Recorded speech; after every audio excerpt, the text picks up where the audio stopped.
Hello, everyone, and welcome to a very, very special Saturday night one-shot. I apologize for all the issues that we were having. The jackalopes got out of the studio. That was not my intention, but they did. And our team, we had to wrangle them all in order to get the machines working, get the lights back on, and get everything good to go. Now, today is a more special SNOS. Every SNOS this month has been for charity, which has been awesome. But today in particular is a very, very near and dear SNOS close to my heart. I'm going to lower the music just a little bit because it's blaring pretty loud. Today is our Latinx / Hispanic Heritage Month one-shot, charity one-shot, where we're going to be running funds for Hope for Haiti, an amazing organization that does disaster relief in lieu of all the disasters, earthquakes, and everything else that's been hitting Haiti, not just recently, but just years in memory, and one of the most transparent organizations out there as well. Full reports on where their money goes and everything, so you don't have to worry about wondering if your money is going to the right cause, which is usually something we have to worry about with these bigger organizations. So I'm super excited to be supporting them, and it's just not, I would encourage you to donate too. We actually already reached $50 thanks to our first and top donation, Darker Hue Studios, courtesies of Chris, who created the game we're going to be playing today.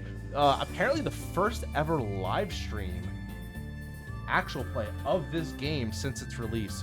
So yeah, I'm super excited to be bringing this up and kind of getting everything. If you're seeing this right now, blast this all over your socials, have fun, let everyone join in. It's gonna be great. And speaking of which, I'm gonna blast some of this over my socials really quick. Do you want us to start doing our things while you do the things? Okay. Please introduce yourselves, my beautiful cast today. Hi, I'm Mo. They, she pronouns. You can find me all over the internet at Serena Bezos. Do you want us to introduce our characters yet, or do you want us to talk about them? Okay. I am playing Sofia Alvarez, the gunfighter. All right. And hi, I'm Max, or Maximus J07, he, him pronouns. You can find me everywhere at the Maximus J07 handle on Twitter and on Twitch. I stream occasionally, playing a variety of games. And tonight I am playing Alejandro, a Paragon. Hi, everybody. My name is Chris Cologne. Pronounce he, him. You can find me on Twitter at VO_Cologne, COLON. And today I'm going to be playing Javiero Sanchez, who is a drover. Hello, everyone. My name is Hector Reyes, known as @KHiOkami on Twitter and on Instagram. I am an indie game writer, and I stream occasionally. Really excited to be here. I am going to be playing Elias Mendoza, and he is the law. And I will be your balladeer today, Nicholas Francia. Find me at Nobleman Nick. I am the streaming, production, and marketing manager here at Gehenna Gaming. I am also Hispanic and very, very proud of it. And I'm so excited to be gathered with people that share the same sentiment as I, and for this amazing cause today. But not only are we having an amazing cause, we're also playing an amazing system. For those who don't know what Haunted West is, it is this amazing BIPOC focus, weird Western horror, cosmic special action adventure, basically all different genres in one. But the biggest thing is obviously Western, and it's amazing. It's a great book. I don't have the physical copies in my hand yet. They are printing those, and I'm very excited to get my hand on this massive 800 plus page tome. It is going to look amazing in my collection, and honestly, the amount of prose that's written in here, the amount of articles, whether it be on historical, relevancies of certain characters and nationalities in the game, and kind of their story, which has been lost to the tales of the whitewashed Old West. I'm very excited to reclaim the Old West today and all those great stories. Now, let me go ahead and tell you about the different incentives that we're going to be offering today. So, in lieu, our goal is going to be $300 for the night. We just need 250 more. I think we can do it. I think we can nash it out of the park. But something special is going to happen every time you donate. Depending on the amount of money you donate or whether you want to do, certain things will happen, certain little random effects and, incentives. Let me be wrong. So there are 3 incentives. The first one at the cheapest for $10 is called Stack the Deck. For $10, you name yourself in chat, obviously, put your name in on your donation, and you can add a single jack, which is a degree of success, to a pool for any of our 4 Paragons today to pull from whenever they need to, whenever they're in need, whenever they fail a roll, or maybe they need to make their roll a little bit better. Your $10 donation will go a long way into helping them survive this. Have an amazing time in the story. The next tier at $25 is going to be Conjure a Legend. With it, if you spend $25, you can name a random NPC and give me a personality quality out of them, and I will try to roleplay them and to the best of my ability, but they will be there.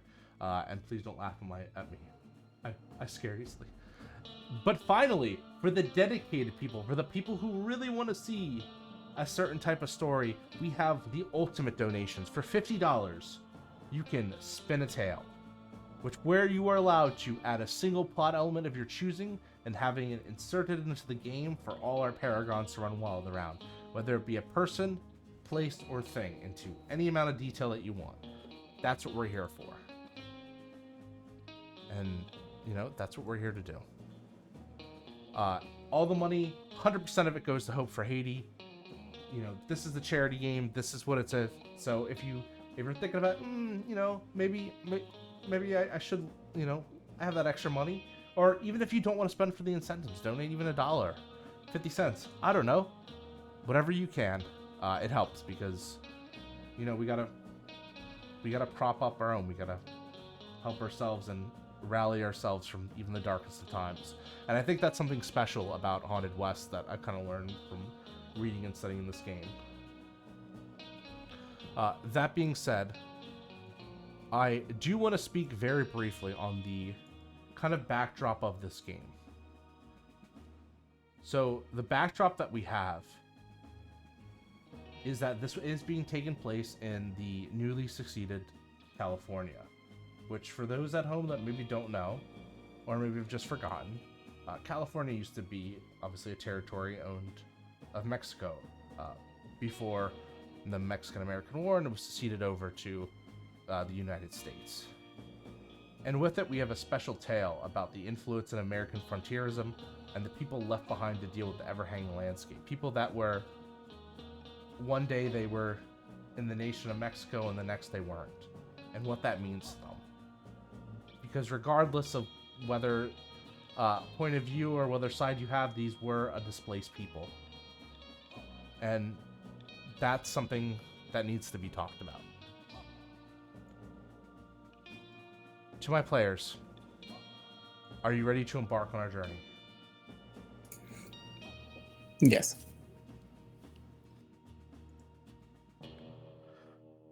Let's begin. Tales of Vaquero. The campfire rages on in the lone, dark desert. No city or civilization can be seen for miles. Animals hiding amongst the bushes, tumbleweeds going across the barren wastelands, and horses pitched to a makeshift hitch. And with it, a campfire and a lone storyteller. Well, not for long lone. As 4 figures, 4 Paragons, our 4 characters here tonight approach the campfire. And the lone wanderer looks up. My friends, it is well, it's certainly a surprise to get people in the middle of the night, wanderers such as myself.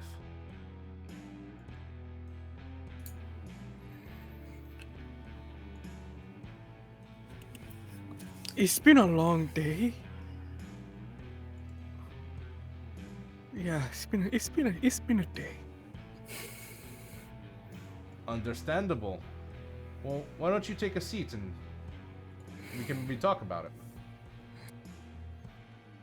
That sounds good.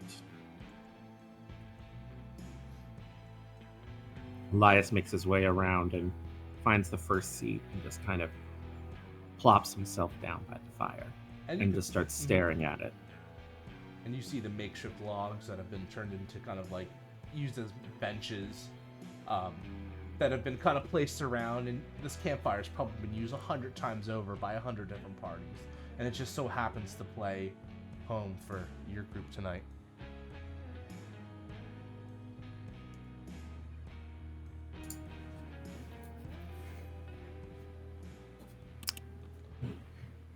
Who is the next to arrive? I think Alejandro will be the next to arrive. And just kind of staring at the fire as well, just make his way over to another seat and quietly just kind of sit down and continue to stare, just thinking about the night that has been had.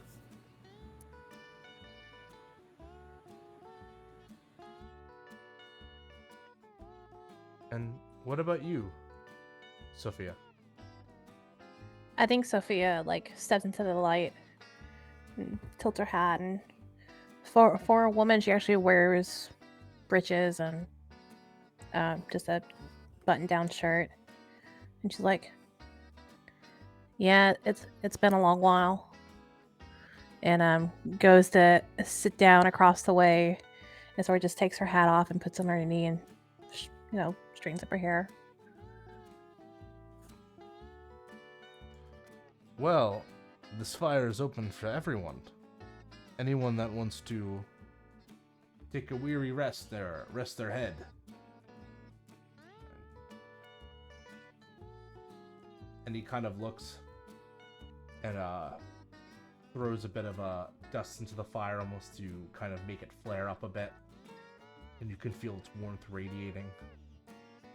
But to set on my fire, there is a price you must pay.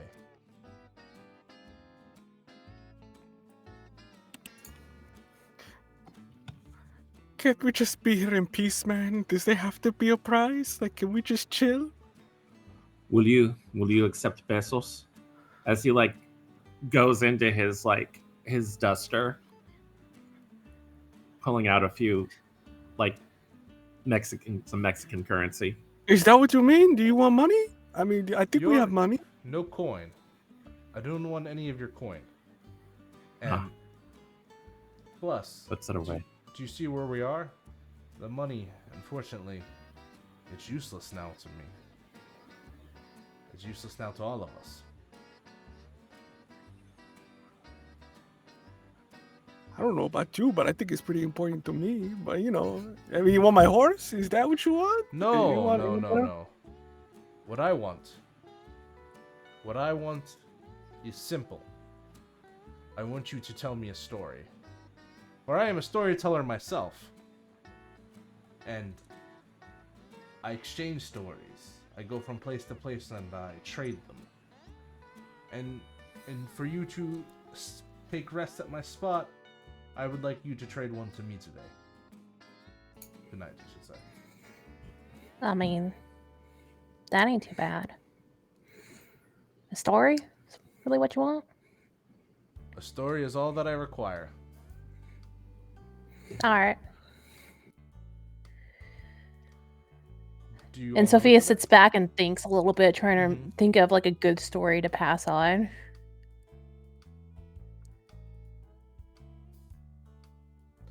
What about do you four know each other?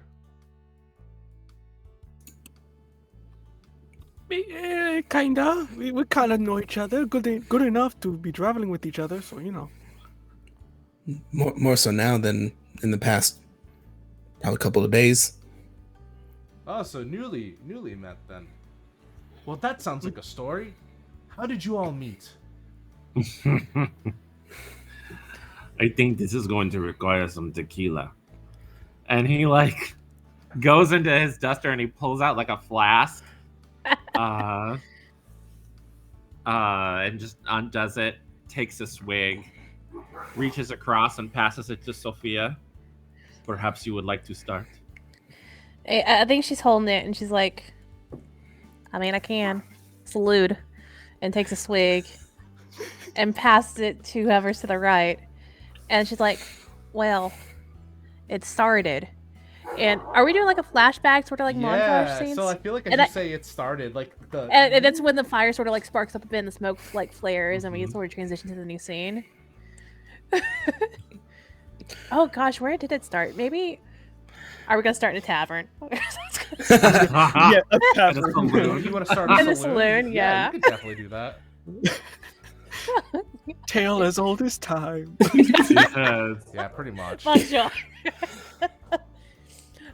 yeah, I think really quick, shout out to Bobby and to Mark Morrison for donating $10 each of them. Thanks, y'all. I'm gonna go ahead and put while you continue your story, I'm gonna go ahead and put the pool up on the table here so we can see how many jacks are still available. All right. Yeah. So yeah, I think it's starting in a saloon. It's probably in a saloon, maybe in a town, maybe like a gold rush town, not too far away. This is gold rush area. Anyways, I don't know. Anyway, details. And at least for Sophia's already at the bar, sort of like just sipping away on a shot of tequila, just as the sun is like setting in the sky. Where's everybody else?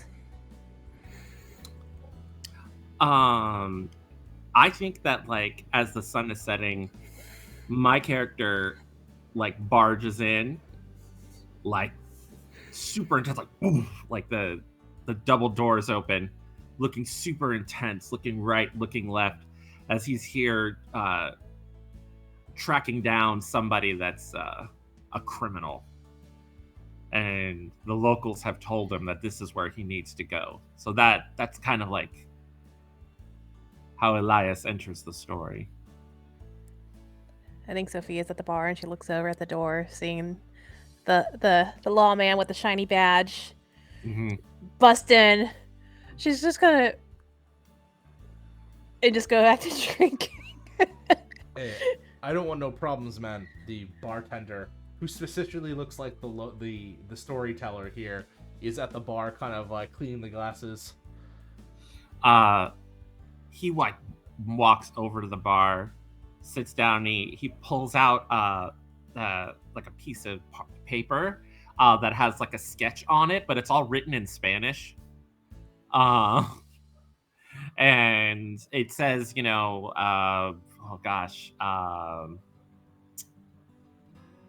we'll say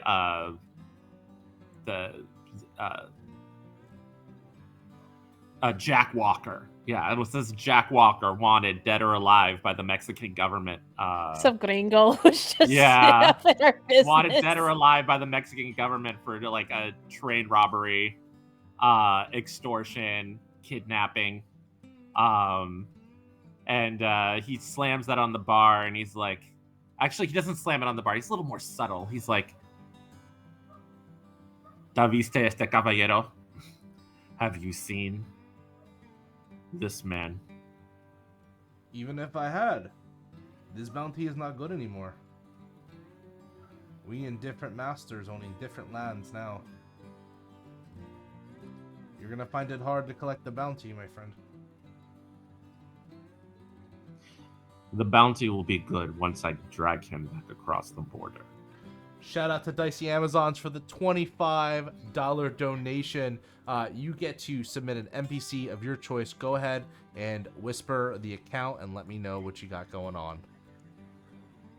Excellent. Thanks. Or you could just say it in the chat. And I think while like the bartender and the lawman are sort of talking, I think just sitting there because obviously it's right there.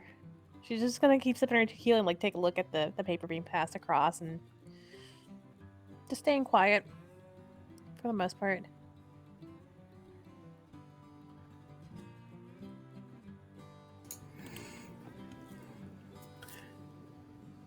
Alejandro, how do you enter this picture? I think at this point, Alejandro just kind of more quietly will walk in, but just kind of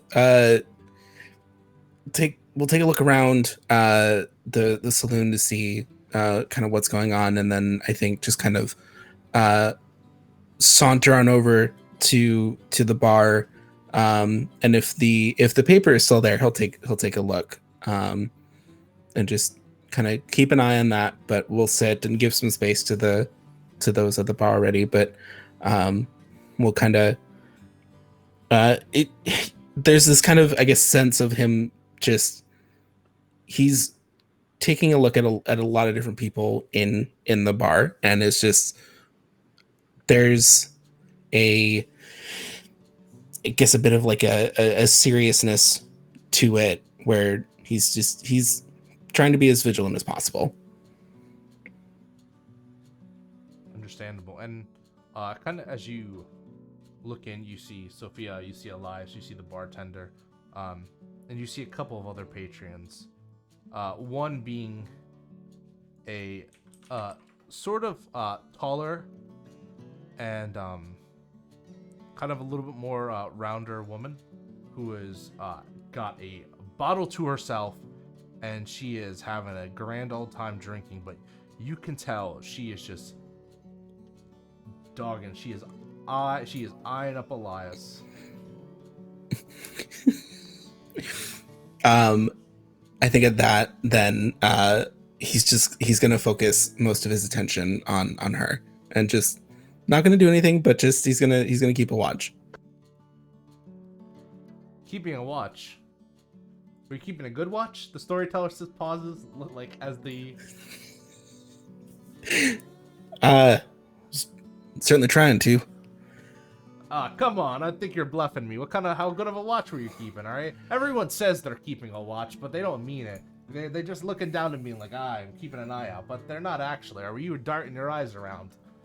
Go ahead and, this will be the first roll of the game as he's bluffing you a little bit, Alejandro. Sure. Go ahead and,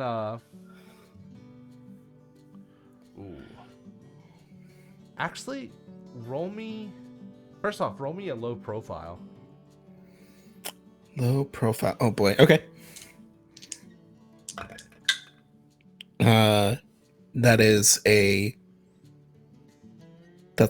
It's a big failure. Like, I think I rolled an 80. So. Mm-hmm. So you're trying to keep a watch, and the storyteller is like, wait a minute, I know how this goes. You didn't just walk in here and go, I'm keeping a watch. You walked in here, and someone immediately was like, hey! And you see the surly woman kind of step up, wobbling a little bit with bottle in her hand. I know you from somewhere. I assure you, you do not. I'm sorry. You owe me money. I know it. You owe me money. I promise you that is not the person you're looking for. He steps up. I know that. You owe me those pesos for that poker game down in Tijuana. I know it. Don't lie to me. I assure you, I have never been to Tijuana. I hardly ever play any gambling games like that. I just not looking for any trouble here. And you're kind of everyone's all seeing this, and I think that's a good time for Javi to step in. At the campfire, you see Javi kind of takes the drink, swigs it, and this is where I came in. and it would cut to the saloon, and with that he kind of walks in, but you can hear him sort of waving, "Bye, Mr. Walker, enjoy the cattle," and kind of walks into the bar. I'm not even I'm not even gonna question that entrance because that seems exactly like what you did. all right. And we kind of replay the scene. Yeah, for that poker game in Tijuana, and Alejandro's just like, I assure you it was not me. Come on, pay up! And she shakes the bottle menacingly in your face.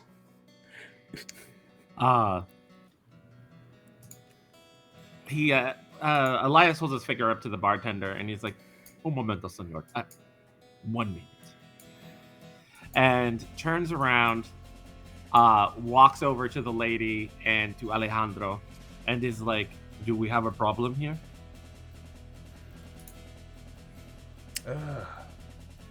Who the hell are you?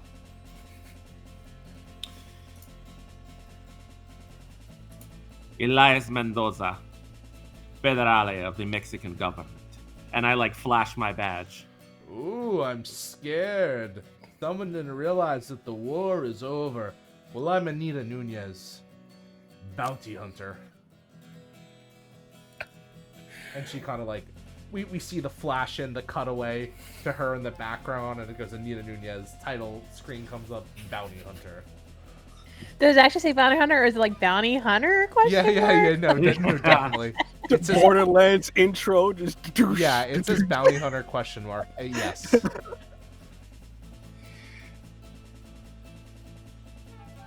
Well, Senora Nunez, is this man one of your bounties?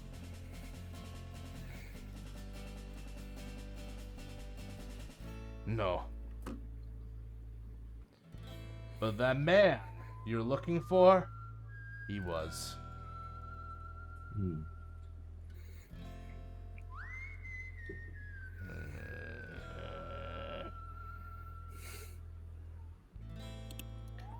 If you don't mind, excuse me, I'm just trying to get to the bar. But don't mind me. Don't move. Okay. As I point at him. Are we going to have a problem? Not if he doesn't pay up what he owes me. Sophia? So as Sophia's sitting there and just watching the interaction, I think she just wants to watch Anita, and she knows Anita's drunk. She's obviously showing the signs, right? I think she just wants to watch and see if she's being truthful in regards to her forthcomings about Alejandro. I think I have psychology. Okay. Yeah, I don't know if that's the right thing to use. No, perfect. Go ahead and roll for that. And the search was like, wait, you're an alienist? An alienist? Isn't that what they? Yeah, I'm analysis. Analysis? No, he says alienist. That's racist. That's the word at the time. I think she looks at him, the storyteller, across the fire, and she's like, "No, hombre, I can study people. I know people. I know. I can see what they're thinking." So you're saying you could, in that story, you were able to see what this woman was thinking? You a mind well, let's reader? see. I don't believe that for a second. That's a 32. So you have to get under, right? Yes, you have to get under. Okay, so my psychology is a 55. So yeah. Cool. So that's actually going to be 45, 30. Yeah, you're going to be 2 jacks of success, which is going to be awesome. And I think we cut away as you look at Anita. You see the thought bubbles pop up, and you're kind of seeing the random thought popping through her head. And you could tell that she doesn't know who Alejandro is. She's just drunk and is trying to extort a poor person here, you know? Yeah, so I think with that, she's just... I think Sophia finishes off her glass of tequila and, just sets it gently on the counter and stands up and adjusts her hat. And she's like, "Hola, señorita. I don't think you want to be talking to him like that. All of them. It may be best just for you to go back to your bottle and go back to your table and have an enjoyable night. All right?" And storyteller leans in. Did she go back to her table and have an enjoyable night? And I think Sophia just slowly shakes her head. And we cut back as she takes the bottle and she just goes to smash it over Elias's head, because Elias is the one notably like the law. Law here. So go ahead, Elias, and give me a dodge roll. Okay, I got it. Yeah, she comes down with the bottle. All right, here we go. And whoa, no, it's bad. I got a 75 and my dodge is 48. Ooh, it's not too bad. You're gonna take a jack worth of damage. Gotcha. That being said, if you wanted to, you could pull from the pool. We do have 2 jacks remaining. Would you like to pull from the pool? No. I think he doesn't see it coming. Like in his mindset, he thinks that she's gonna hit Sophia, so he doesn't react and he just gets smashed on the head. Sorry, audience, and the storyteller looks to the screen. He doesn't need it just yet. And we just cut back as the bottle shatters. You take the jack worth of damage. It hurts, but it kind of rings. And you might be cut in a few places, but it doesn't like... it's immediately beneath your feet. And I think with that, Sophia sighs and just like reaches down and quickly just slings her like Remington pistol around her fingers and just points it at the Anita. She's like, I don't think we really need to be going there. And as like silence is, you hear a gunshot ricochet from behind you as someone shoots up into the ceiling as you see the bartender cocking one of the 12 gauge and going, "That's enough! What did I say? I don't want no trouble in this bar. I don't need the policia coming in here." I mean, you got the one who just got hit in the head with the bottle. I believe he's already the policia. I am the policia. Yeah, it's just right down his badge. Coming in here telling me that I can't run my place anymore because you two are gonna only to act like whack jobs. You don't need to be mean. We're not settlers. You know, some of us are like, you know, we just came from into town. We're not exactly settling. Just saying. I don't have a thing. I don't have another props. I'm holding my glasses right now. That's fine.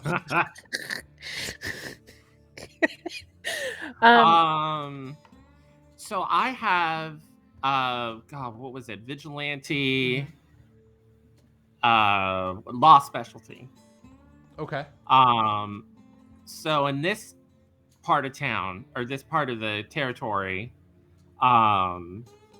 like, is there an assault statute? Can I like arrest this woman and take her to the local law? So you could. I'm not even gonna make you roll for that because I feel like you would just know. You can make a citizen arrest if you wanted to, but your jurisdiction officially doesn't go here anymore. So like all you could do is really do like a citizen's arrest if you wanted to get her off the, like basically into a cell, and see what the other sheriffs do with her.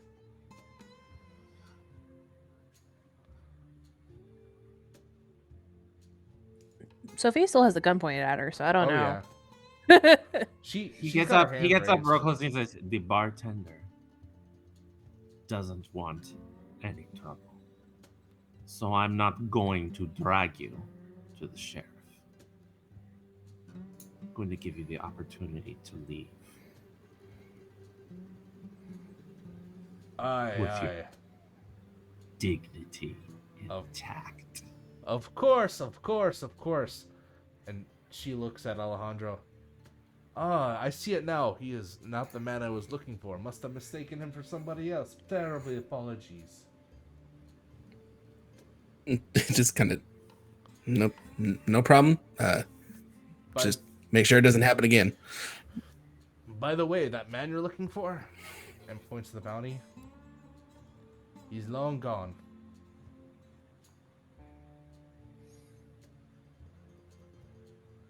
We shall see. Don't you know? People have been disappearing in town lately. Don't want to end up as one of them. Suggest you leave. Get out of here while you can. I know I am. And she's like, still hands up. She's backing up to the door. I think when she's out the door, that's when Sophia will just like uncock the gun and like throw it around her fingers and then throw it back in its little holster. Gracias, señora. I owe you a drink. No. How do you... Those wounds don't look too great. We should probably get you patched up a little bit. Oh, okay. He like goes over to the bar and he puts down what little American money he has to buy Sophia to buy like a bottle. You, and he points at Javi. Siéntate, sit down. I want to talk to you. Okay. He's a little scared. He just kind of sits down reluctantly.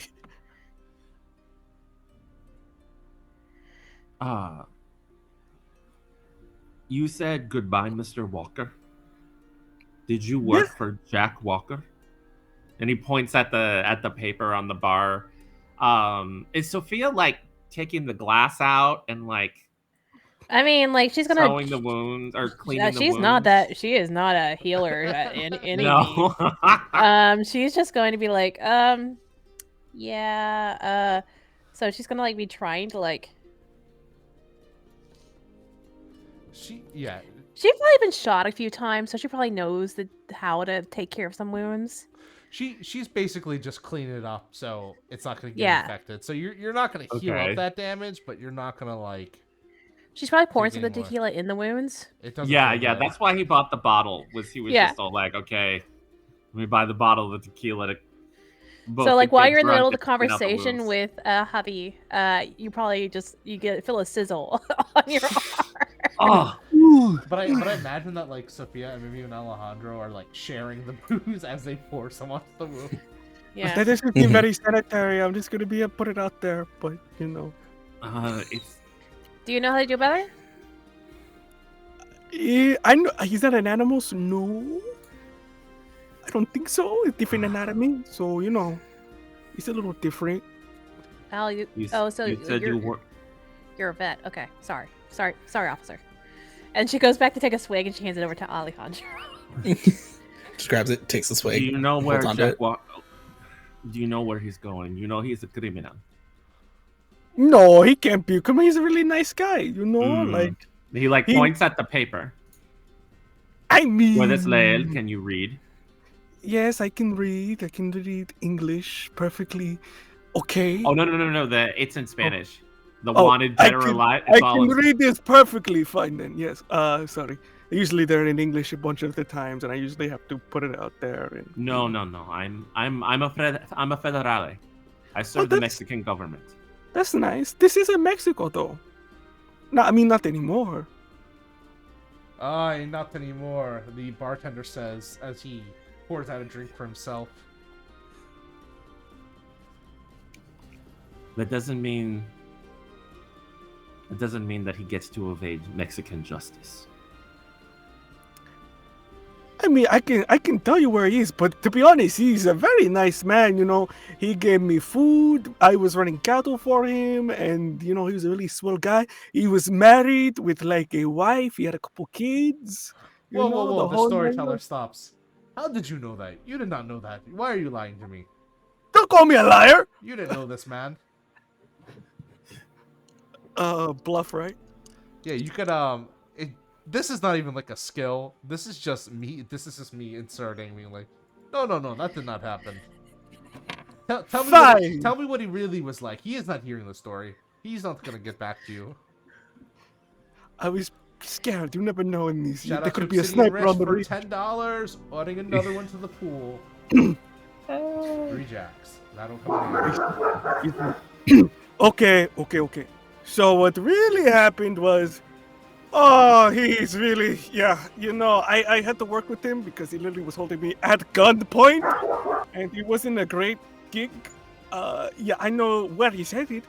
He's headed to his estate because he kept talking about when he gets there, he's going to be drinking all day and he was going to be partying, and especially since you get the cows, which I do not think is legal, by the way. He was gonna sell them. He was gonna make tons of profit. So yeah, he's a bad dude. Like, I didn't need to know that he was I could just feel the tension from him that he was bad. Bartender goes, he's the one with the brown cows? They make the chocolate milk? Yeah, DJ, the finest chocolate milk in the world. Did he have? The leche. Did he have anyone else with him? Oh yeah, he had a bunch of guys, and they were packing some serious silver, if you know what I mean. Bartender looks They were at the big side, guns. looking at his dog. Raul, shut up. Don't be so mean. He's just a dog. He's deaf. Can't hear me. Okay. Too many gunshots. Javier. And he puts his hand on his shoulder. You are going to show me where he's going. You are a material witness in a case. And you two. I'm going to deputize you both. But you will be entitled to a share of the bounty. I mean, I ain't got anything better to do, so like that's fine with me. Oh yeah, I mean, if we get to bring in a man that needs some justice, then I'm more than happy to help. Wait a minute. The storyteller interrupts. You can just turn them into federales just like that? You got a lot of questions, man. Yes. I'm a sheriff. I don't know. Or at least what the settlers call a sheriff. Is that how it works? You just get to settle? Roll me law, please. No, sure.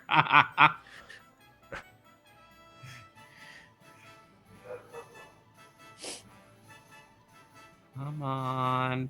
48. Ooh, under 37. Or over 37. Can I use a jack? Yeah. So using that jack means you're going to instantly agree that game's success. So we're going to -1, bringing that from 3 to 2. Beautiful.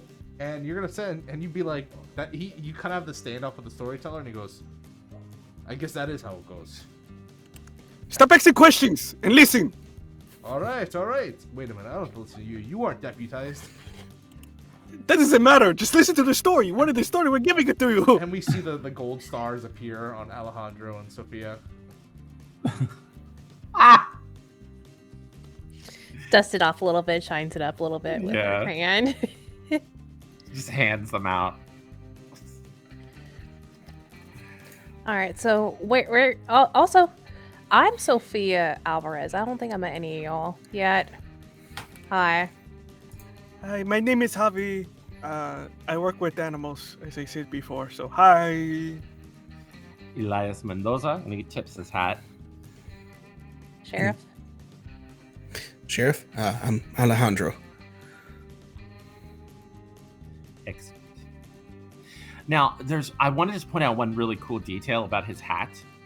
So, his hat is black, right? Which is kind of like against type. But he has like a really cool like indigenous like beadwork like around the brim of his hat. Like you can tell that it might be maybe Kumie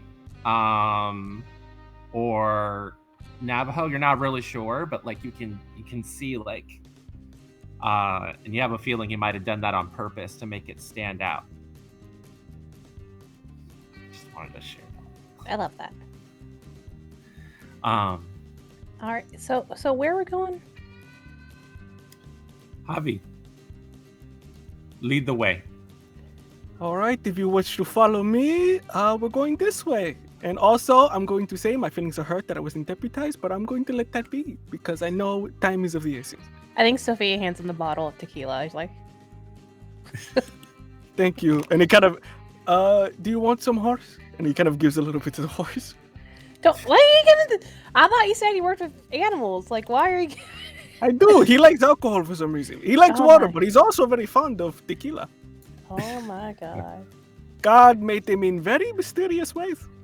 And I think as you're all leaving the bar, you see Anita still out front finishing her drink, and she gives you a wave goodbye.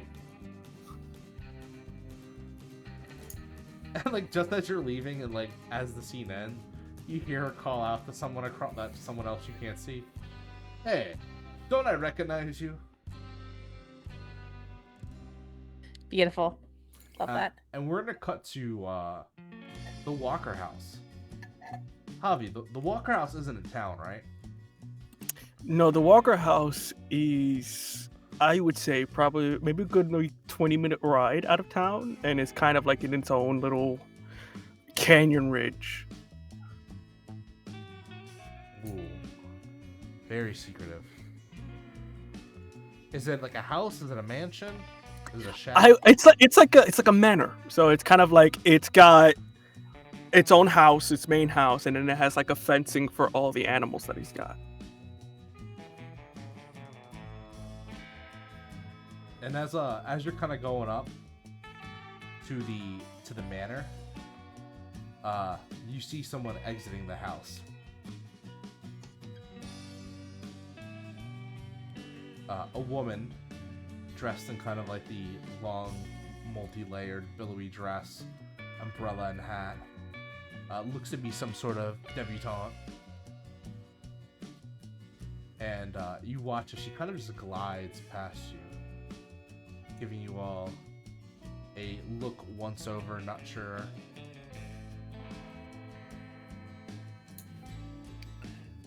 Sophia tips her hat and she's like, ma'am. Deputies, jaunt. And she continues walking.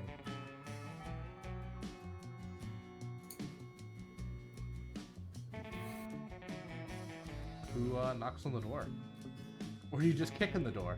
How does it work? Did you kick in the door? Did you knock on it? What'd you do? What happened to the witness? Material witness is gone. Javi, where'd you go? Where'd you go? Okay, I will stand in for Javi because he cannot speak. I think Javi stayed by the horses during this time. I think Javi had to go take a piss in the bushes. That's so scared and nervous. Just like a cat.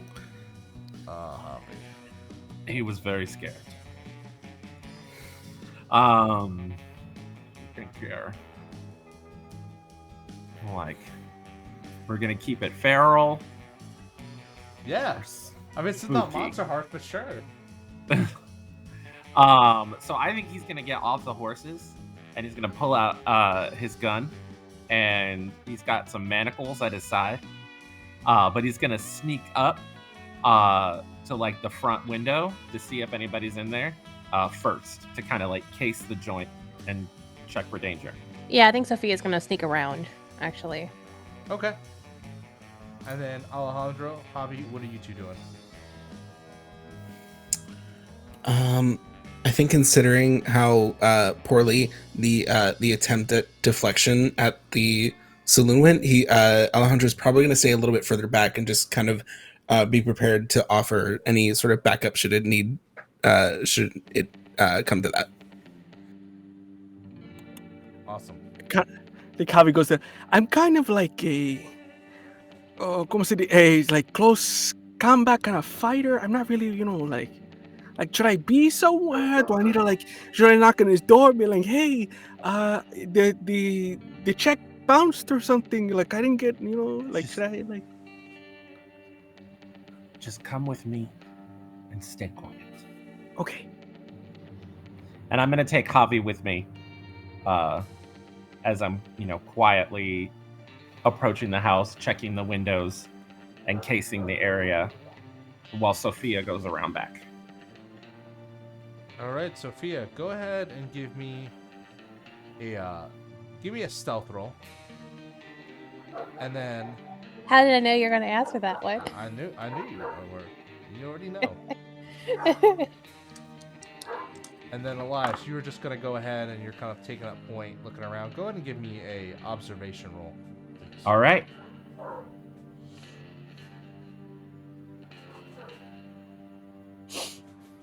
It's bad. Oh, it's bad. Oh, it's bad. It's so bad. It's a 78. I got an 89. We're dead. Look, I'm just boy. better at other things. It's Oh fine. man. Oh, please let us die. This is- I want to be ghosts sitting around the fire. Like. Oh no, this could be bad. And as you look in, Elias, you noticed that the manor looks pretty roughed up. Like there's chairs and stuff thrown across. Doesn't seem to be a soul around. Almost looks like there's been some sort of brawl in here. Sophie, as you try to skid around, you kind of end up stepping on a few branches. It happens. And like as you crack, something that you thought was a statue, like a shadowy statue, turns around the window and peers at you. And I think I'm gonna pull my gun and like drop. And as you do so, you hear rustling and a noise as you can hear something. It goes out of sight, almost leaping upwards. Leaping upwards? Yeah, onto the second Like how floor. high? Just Enough to clear the second floor. You're assuming the second floor of the manor because it doesn't come back down.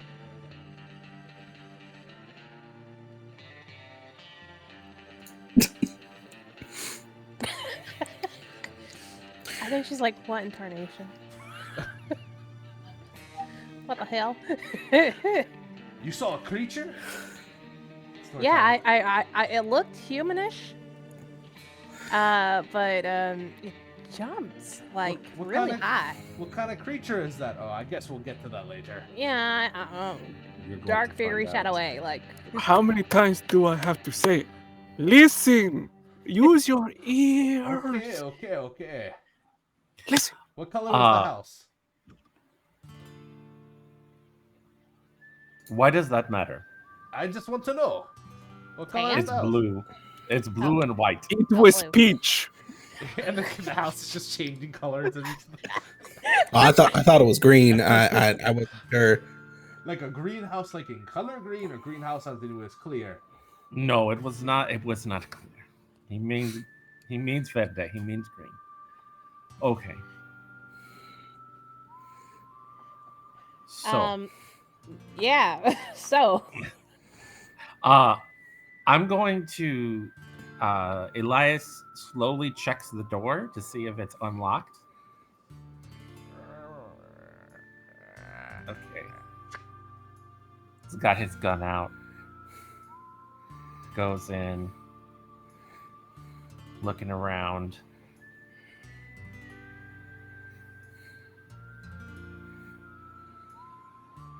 You don't see anyone.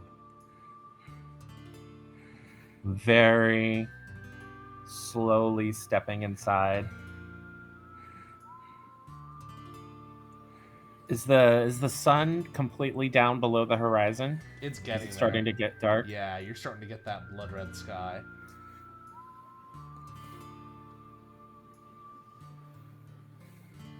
Kind of moving through. Is there a lantern in the room? It's out, but yes, there is like multiple kind of lighting sources. Raul, stop interrupting the story. Javi, Yeah. go grab a lantern. Okay. I'll be back. I kind of go. Do I have to roll for anything, or just find the line? No, you could. The lantern's there. Okay. And I'm just gonna very slowly kind of case the room, like kind of look around at the debris and, using my lawman mind, try and piece together exactly what happened here. What did you find?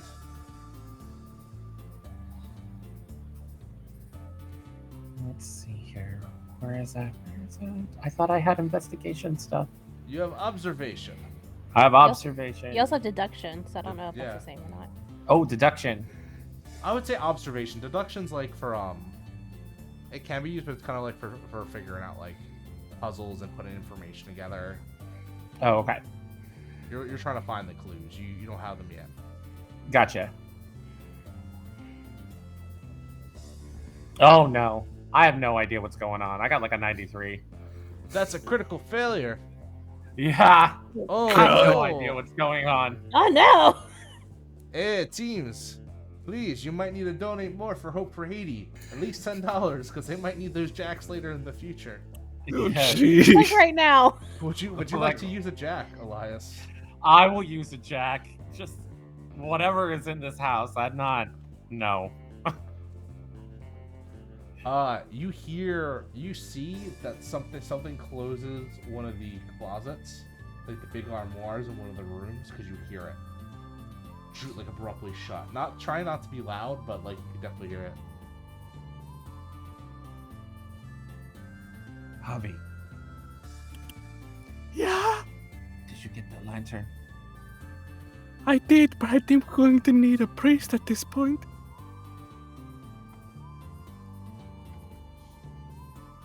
Are you a priest? No.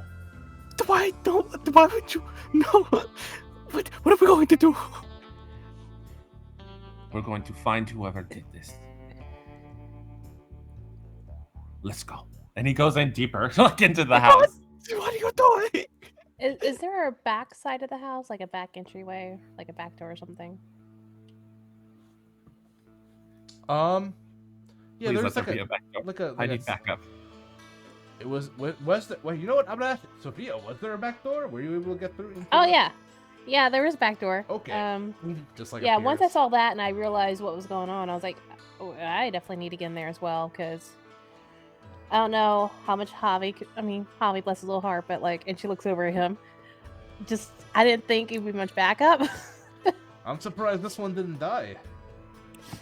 You know what? I'm not liking you. Or I maybe really we am haven't not got liking to that you. part where we're all ghosts. I don't know. I am, how you say, a badass. Okay? You just wait. I doubt that, but okay. I won't make you roll for bluffing just Anyway. yet. Anyway, and yeah, you'll see Sophia like go around to the back and look, like find a back door and step in, and it leads into the kitchen, like into like the mud room to the kitchen area sort of area You thing. can see half-prepared food strewn across. You don't see anyone. It looks to be destroyed. You don't see anyone, and most importantly, you don't see like blood or anything. You don't see signs of violence. You just see signs of kind of distress. And before I do something else, where's Alejandro? I think at this point, having seen Elias pull out his gun and like walk in with Javi, he's gonna grab his own rifle and just kind of have it ready, and immediately start to kind of go. I think he would go around to the back as well and start to kind of be kind of behind and try and follow Sophia. Yeah, I think she looks behind her. Like once she's like, "Did you see that in the window? Did you see?" No, I missed whatever was there. Oh, it jumped to the second floor. So I'm sorry, it jumped. yeah. To the Yeah. So keep an eye out. And I think as she's moving in, she's like looking at the ground and like checking because she, just being in her line of work, she probably sees things like quite a lot. And hold on, I'm trying to look at things. And she's probably just sussing things out and just like keeping an eye out for stuff and like making sure that she's not hearing anything and all that. But going in slowly. Also, I saw a redemption for hydrate. We have hydrate redemptions. Yeah, that's just with the basic points. You could take a drink. I forgot my canteen because I'm a silly man. You gotta hydrate or you die straight. Sorry, Chris. Oh. Choke on my water. The importance of hydration, eh? Yeah. Remember, kids, Always drink your water. Always going to hydrate. Yeah. Hey, speaking of More hydrate, you this know. pool you got here is looking a little shallow. No. Both Alejandro and Sophia, Yeah. you can go ahead and give me. If you have it, Sophia, you can actually give me tactics if you want. Okay. I thought you were gonna say track, and I was like, "Ew," but tactics, I'll do tactics. That's fine. Mm-hmm. That's a 7. Critical, yeah. You're just like, well, not critical, close to critical. 11 would have been.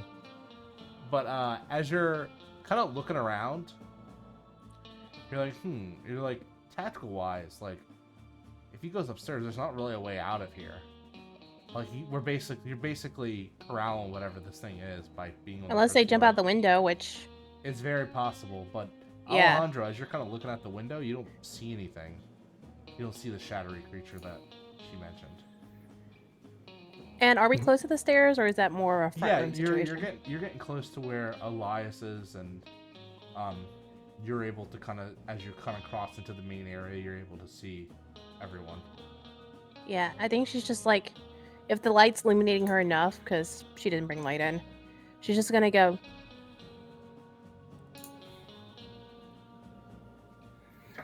And she's, has gun at the ready, and she'll go first, like slowly up the stairs. And you're creeping up. And Elias, you're still looking at that side room on the first floor?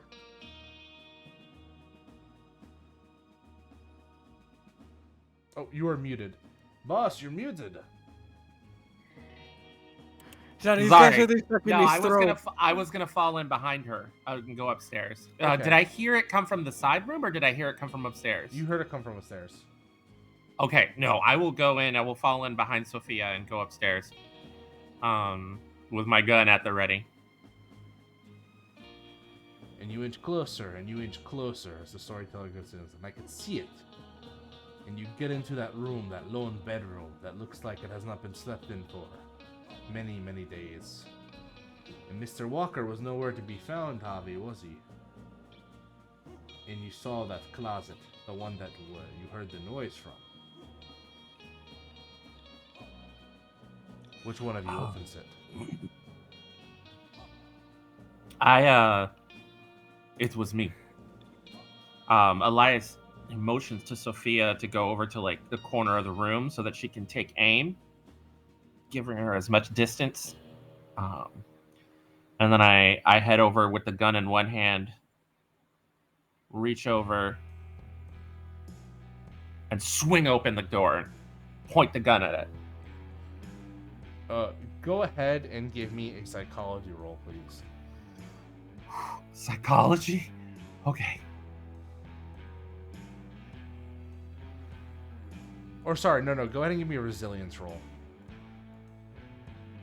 I got a 44. What's my resilience? Do I have resilience? I do. It's in resolve skills. Oh, nope, never mind. That's a failure. Oh, I only got a no. resilience of 9. How? You're the law. You're the law. What I the don't hell? know. He's not used to seeing all the weird shit.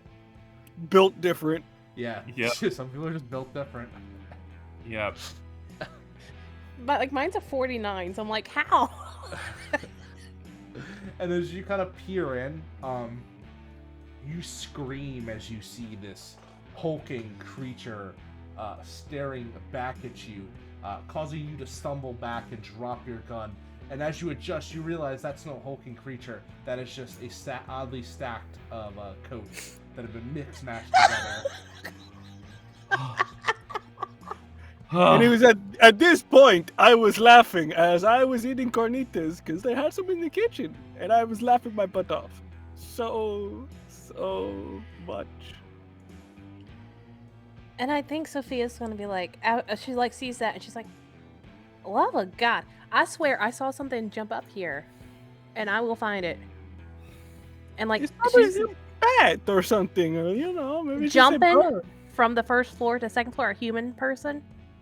I mean, anybody can do anything with enough alcohol in their system, so Jumping. Who's I in the know back? People what jumping I- with enough alcohol in the I system. know what I heard, and he's just kind of like, Javi would be in the back, I think. Javi and Alejandro, you both recognize, can see kind of in the peripheral vision a head peering out from one of the other rooms. Not just a head, one of those 10-gallon big tall cowboy hats. I think at that Alejandro's just gonna go just kind of look over. Hey there. Hola. Oh, did that and he's clutching clutching a bedpost. Did that thing leave? Did that thing leave? What thing? Oh, thank God.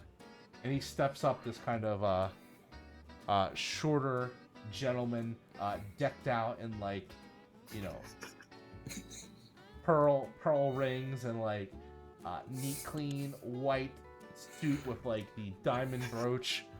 Oh my souls, my stars! I do hereby declare that scared the daylights out of me. What? Would you mind telling us what exactly scared you? I will tell you immediately. Would you mind telling me what y'all doing in my house? Nick, before You're you continue, Mr. Walker? I'm imagining Doug Dimmadome. Yes. It's just Doug Dimmadome. He's Doug Dimmadome. Just continue, but that's what I'm Continue. imagining right now. It is indeed. Just imagine Doug Dimmadome. I had to Doug look up who that Dimmadome. was because I'm not good with names. I'm like, oh yes, this guy. That's right. The Doug Dimmadome, owner of the Dimsdale Dimmadome. And I think she's gonna look at him and she's gonna be like, "Are you Mr. Walker?"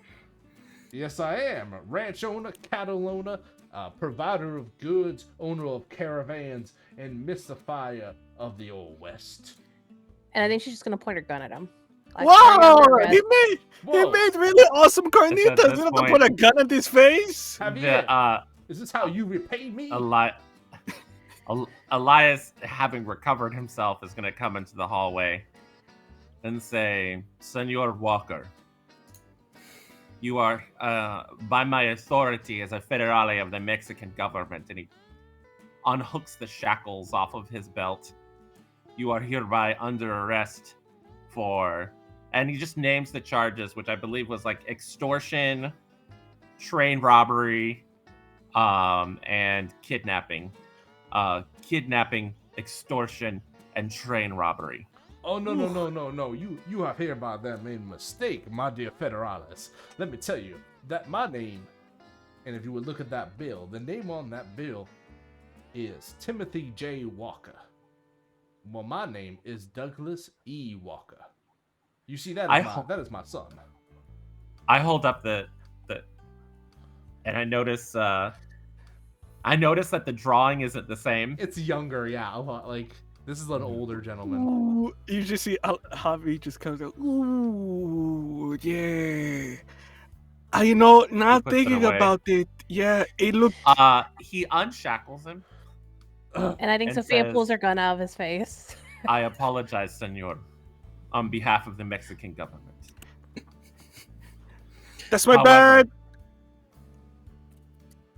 Your son has done terrible things. Oh, I'm hereby aware of such things that my son has gotten himself into. But as you would know, boys, they shall be boys. His eyes narrow. Was that? And I not- think with that, Sophia just turns around and starts going into the other rooms to make sure that they're cleared. Because she swore she saw something and she's gonna find it. She's on a mission now. And as you're going through the other rooms, same thing. Messed up, but no one else is around, and that kind of definitely gets you because a man of this size, someone would have some sort of personal staff on. There's no way this gentleman, looking as clean as he is cooking, fetching his own water, etc. Have you seen have you seen your son lately? I have not seen my son in nearly a fortnight. Hmm. Came, he collected his stuff, and he left. Probably for the north. He's probably heading for Oregon. I do hear that there are some talks of gold up there. I could never get into gold. It's such a risky business, and there's not a lot of, like business stability. And plus, everybody's going for it, so it's gonna run out at some point. Did you said there was a creature that attacked you? Yes, it was some sort of proverbial boogeyman, as it was. Is that what happened to all of your servants? My servants. Oh, my dear servants, they were yelling and they were screaming as this thing drug them one by one back to its home and denizens. Was it La Rona? No, I did hear my humble servants call out. They said it was something known as the Kakui.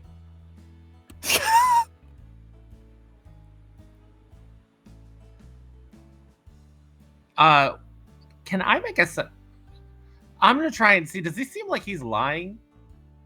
Go ahead and give me the deduction roll. Okay. Seems a little sus. Something's tricky. No. I got a 66. Now, that is a bad Mama Jump of a failure. Yeah. Would you like to use the last bit of your pool, seeing as you have used the other two? I don't know why he's the storyteller. He is now the storyteller. Yeah, you use one bit of your pool to negate that failure. Even though you spent the other two, why not? No. I'm gonna leave the others for everybody else. I can't be the only one. You believe every word out of his fucking mouth. Kakui. The Kakui. Rhymes with Fafui.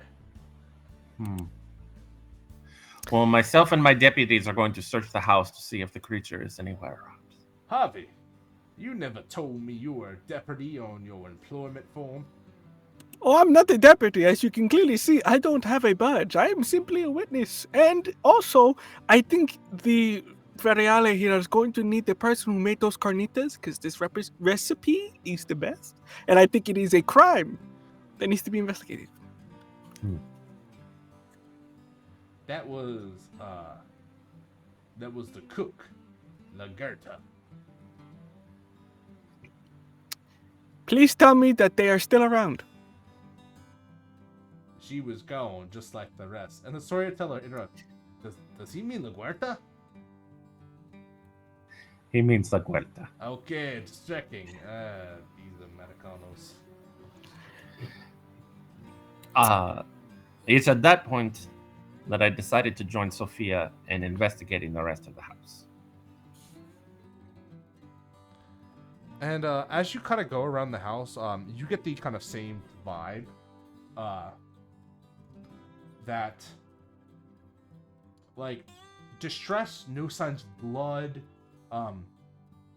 Definitely you could see, it looks like the staff just up and disappeared.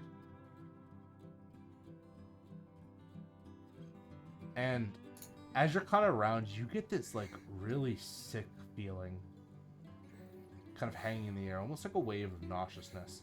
And it definitely was most intense in the room you were in, talking to Douglas Walker, where you heard that noise.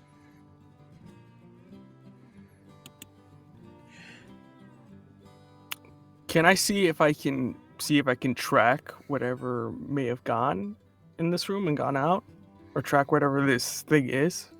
Yeah, go ahead and give me a tracking roll. Were you able to track it, my friend? Well, I was not. I got a 47. So. Would you like to spend your pool? Now, what does that do again? That will give you automatically 1 jack of success that has been graciously donated by the rest of the people. Just to explain back at home what the incentives are one more time. At $10, you add 1 jack to the pool that everyone can use, and it goes to a great cause. At $25, you're able to name an NPC and give them a random personality quirk. And at $50, you get to straight up change the story and add whatever element you want, whether it be a person, place, thing, trope, anything. So I got a 47 and my track is 32. So if I use a jack, will it succeed or is it still a failure? Yeah, you just get 1 success. Okay, so 1 degree of success, I should say. I think I will use it. Yes. Oh, we are on zilch. No more pools. As the man sitting there and he goes, "You failed that, right? You definitely didn't find track his friend," and you're just like, "No, I definitely did." I found it. I was determined to find the person that made those carnitas because they deserve to be saved. You kind of see like bigger indents, like almost like a bigger footprints.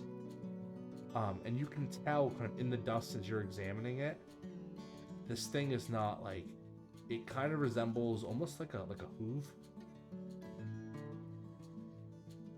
but a little bit bigger than normal. And as you follow it and it leads all around the house, eventually all paths lead back to that closet that you had originally investigated. Hey guys. So I kind of did tracking around the house and it keeps leading back to this closet for some reason. Okay. Why would it be going to a closet of all things? Is it like, it ain't a door or anything? And I think Sophia's gonna like open up the closet again and like start going, like, you know, just sticking her head in and like trying to like fill things out.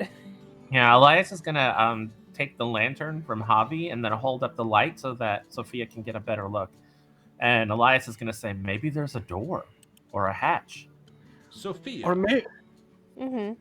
give me a resilience roll, please. All right, this is fine. This will be fine. 49 on the nose. Awesome. Still success in my book. As you look in, you feel that strange noxiousness again, as you feel like your head is being pulled somewhere different. And for a second, you peer through, and it almost looks like the back of the wardrobe is like paper. Like old paper that you could just peel back if you wanted to. What the hell? And you see, like, y'all see her like actually like sort of like lean in a bit more, and like she's, you know, just wearing like slacks and like a nice like a button down, suspenders, and like her holster at the side, and her gun's like sort of like, she actually puts her gun down like in a holster, and she like leans in a bit more to like reach out to touch the back wall to see if it'll move. And the rest of you looking see Sophia kind of freeze up, and she puts her hand against the back of the door, and you just see Sophia disappears as she falls through the wood, like literally phases through it. And Sophia, you tear and you open up into this large tunnel. What the hell? It's the devil.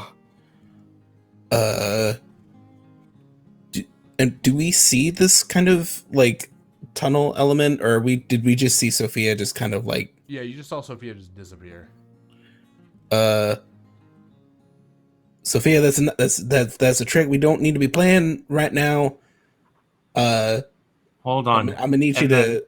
Elias, You're a pretty cool magician, so you can stop with the trick now. Elias like pulls out his gun and he's got the lantern, and then he's going to like step into the closet.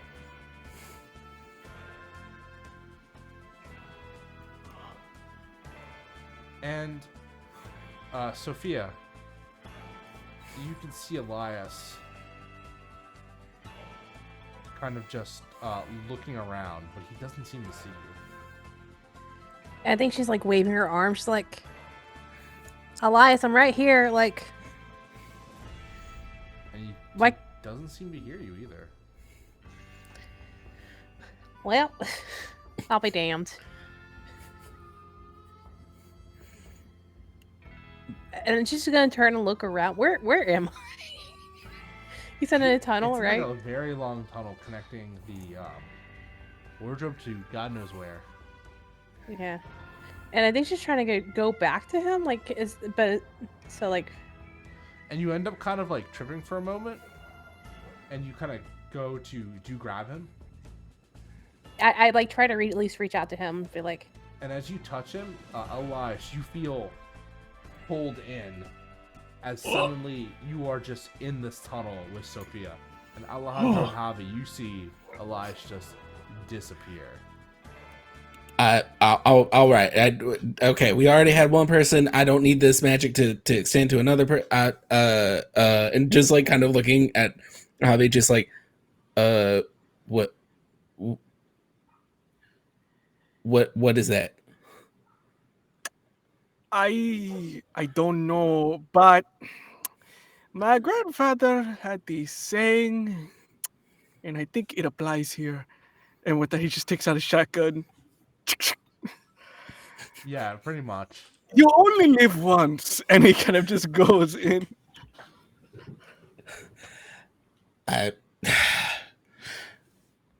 All right, and just gonna kind of get my rifle at the ready and just follow right behind Javi. It pulls back to the campsite. I told you I was a badass.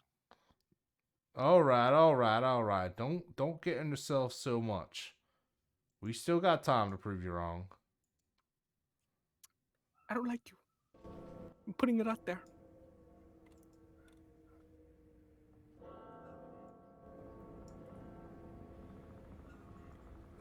Now this is the part where it gets even more strange. It's true. And as one by one you reach out and pull one another into this tunnel, you find yourselves walking, dreading through the dark. It goes on for about 10-15 minutes. And you hear the crunching of branches of dirt, of rocks underneath you. As you can hear the calling of crows. And special thanks to Lupin Vendetta for that $10. You can go ahead and add one more back into the pool, bringing it from 0 to give us one more to fight another day. And when you get to the end of the tunnel,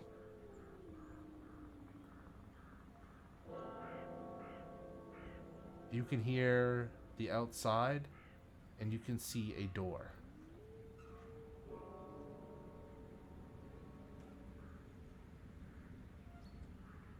The door is partially open, but inside of it you're not sure what you see. The question being, do you walk in?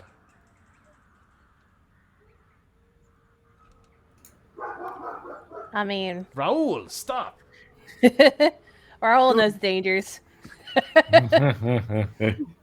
Raul knows what's gonna happen. Of course we walk in. Yep. Yeah. Who goes first, though?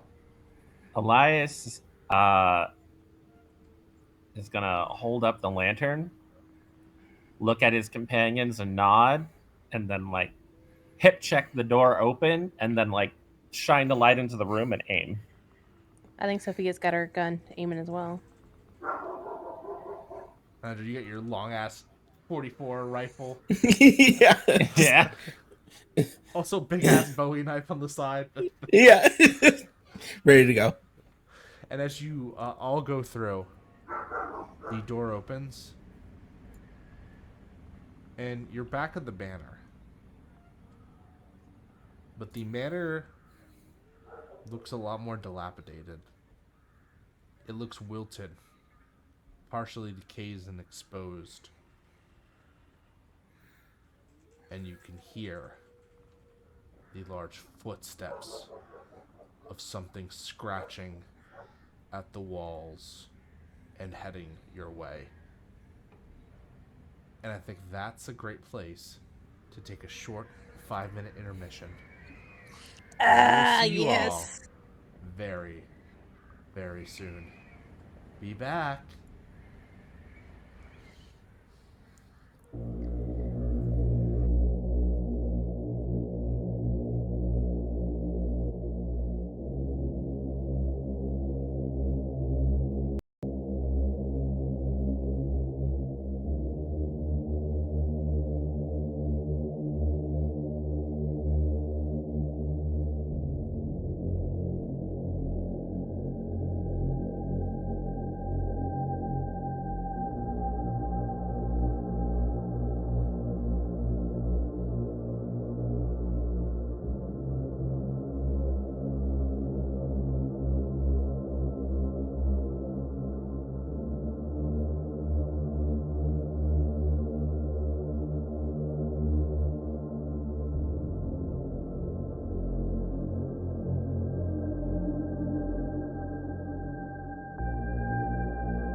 And we have returned with more Haunted West.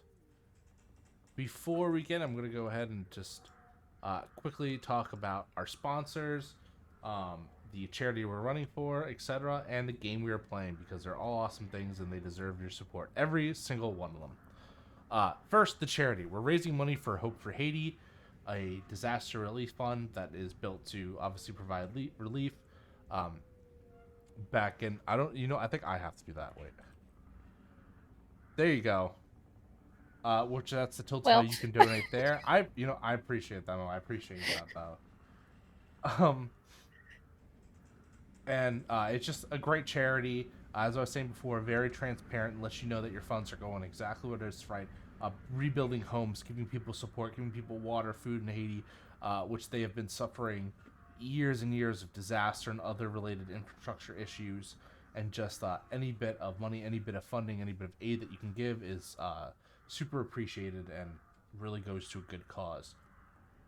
The sponsors we have today and sponsoring Gehenna Gaming itself are Elderwood Academy and Die Hard Dice. If you like tabletop accessories, if you like custom dice box, dice towers, dice itself, dice pads, dice vaults, everything you want to do with dice, anything you want to do with portfolio holders, artisanal crafts, check out Elderwood Academy and Die Hard Dice.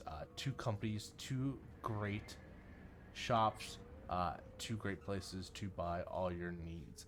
And then maybe with the rest of your change, make a little donation to Hope for Haiti. That'd be great. That being said, if you want to make some big donations to Hope for Haiti, here's some of the incentives you can do. $10 is going to add a point back into our pool at any given time. The pool of jacks, which is a jack is a degree of success. Our players have been and will pull it through in order to turn bad rolls into good ones, or good rolls into even greater ones. And you can pull more than one from the pool. You could spend, if there's 3 in the pool, you could go ahead and just grab a shit ton and make a super success if you wanted to, but you don't have to if you don't want to. At $25, you can name any NPC and give them a little personality quirk, and I will roleplay them to the best of my ability. We had Anita Nunez because of that, and that was a lot of fun. And then for $50, you could reshape the tale. You can literally interrupt the story as we're telling it today, and you can just add in your own little bit. And a little bit about the game we're playing. We're playing Haunted West. I'm going to talk a little bit more. It is a BIPOC Western horror, weird, an action-adventure game. It's great. We're actually only playing one of the 3 modes that you can play this game in, which I'll explain a little bit. This is more meant for narrative and quick play rules and whatnot, but there are definitely other more complex modes and with more complex mechanics that you can sink your little crunch teeth into, because I know some people are very much into the crunch. Not me too much, but I appreciate it being there, especially if you're like a D&D head and whatnot, or if you want to play more like traditional Call of Cthulhu. Other than that, it's a great tome of 800 plus pages where you can see about the alternate history that Haunted West takes place in, reconstruction, as well as learn a lot about the races and whether it be Black, Indigenous, Hispanic, Latin, Asians, everyone that exists in the West. The West wasn't just for white people. They might tell you that John Wayne was the true hero of the West, but we know the reality of it, and we will speak that tale today. So now that commercial break is over, we return to more tales of Vaquero, a Latinx Hispanic Haunted West charity special. Now, all right. And he comes back. He takes a sip from his canteen after. I had a little bit of a piece. I'm back. What, did I miss anything of the story? Did you wipe before did you wipe before you came back? It wasn't that kind of thing. Don't worry about it. That wasn't a yes or no to the question, but let us continue. All right. Where did the story leave off?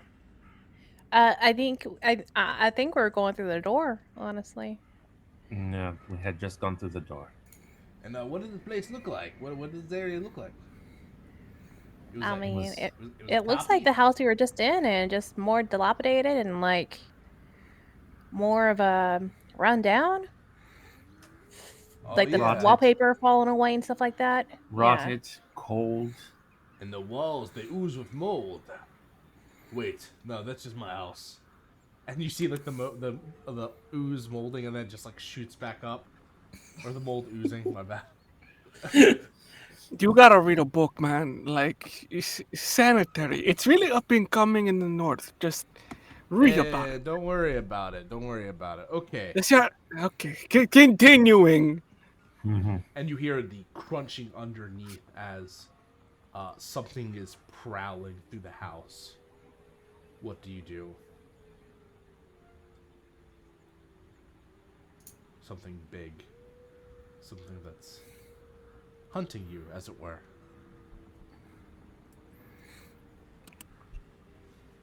I don't like the sound of that crunching. Oh, donation from D-Man 1198, our very own moderator. 2 for the pool. 2 for the pool. Thank you. Thank you, D-Man. What a king. I have an idea. Queen, Lord, Emperor, gender neutral, my friends. You can use any either or. We need to find this creature. Otherwise, more people are going to disappear. I have a rope, so I could, like, you know, like how you do with like horses. I could kind of like throw a rope and then tie it up, and then we can just go. You're gonna lasso this creature, the kukui. If I can lasso a bull while running away from it, I can do this. While being shot at, to add on to point. So. Do you want me to draw it out here then, and then bring it back?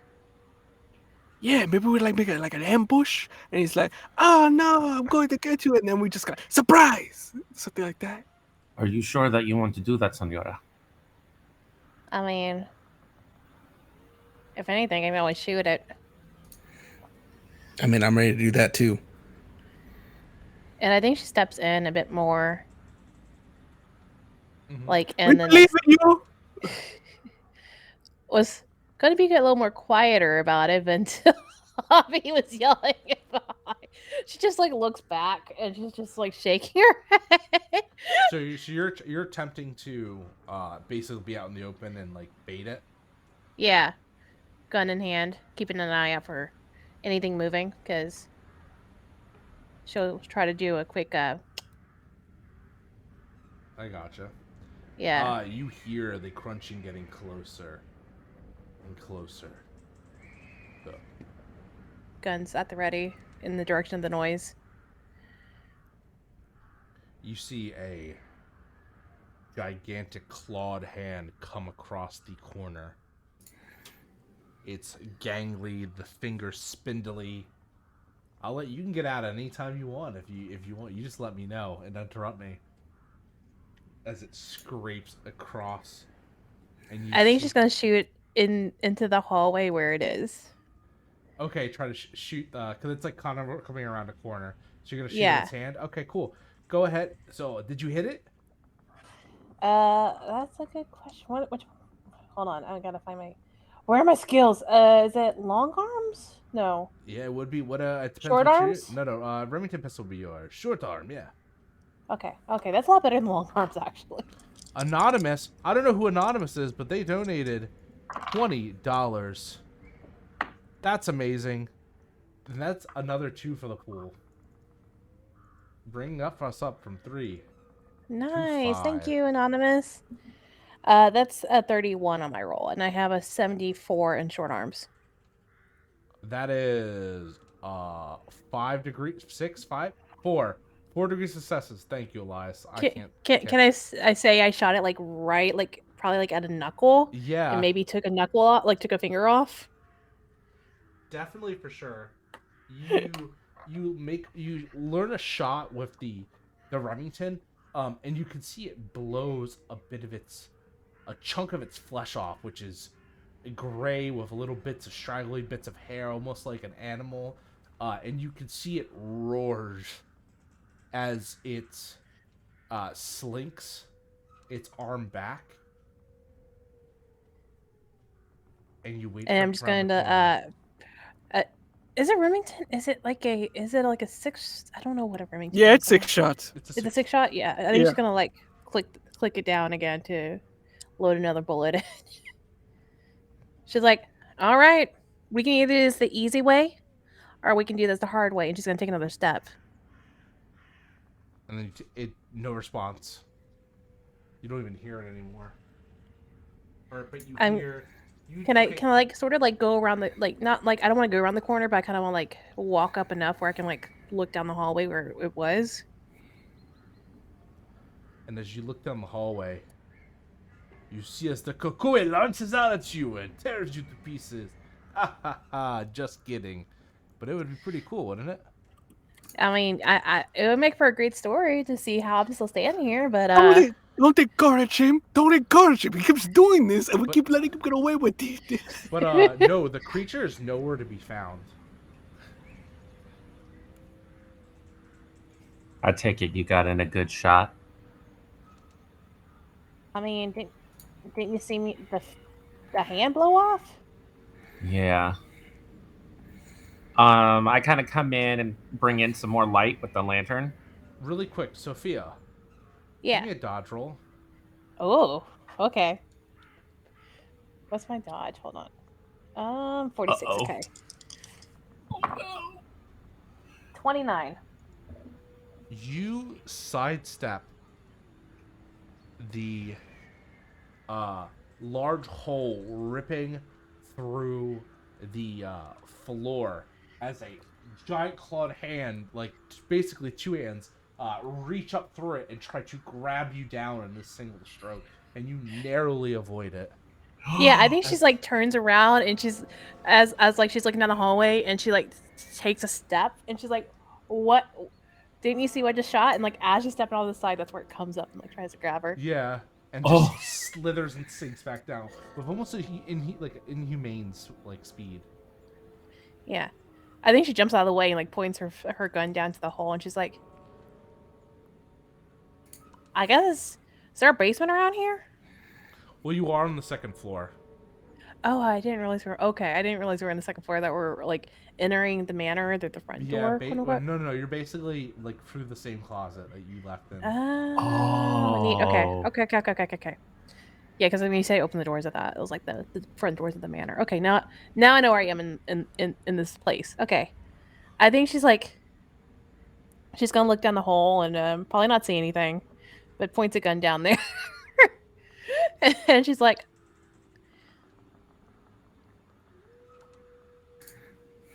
Give me You can speak right here. Now I'm coming with the lantern, I guess.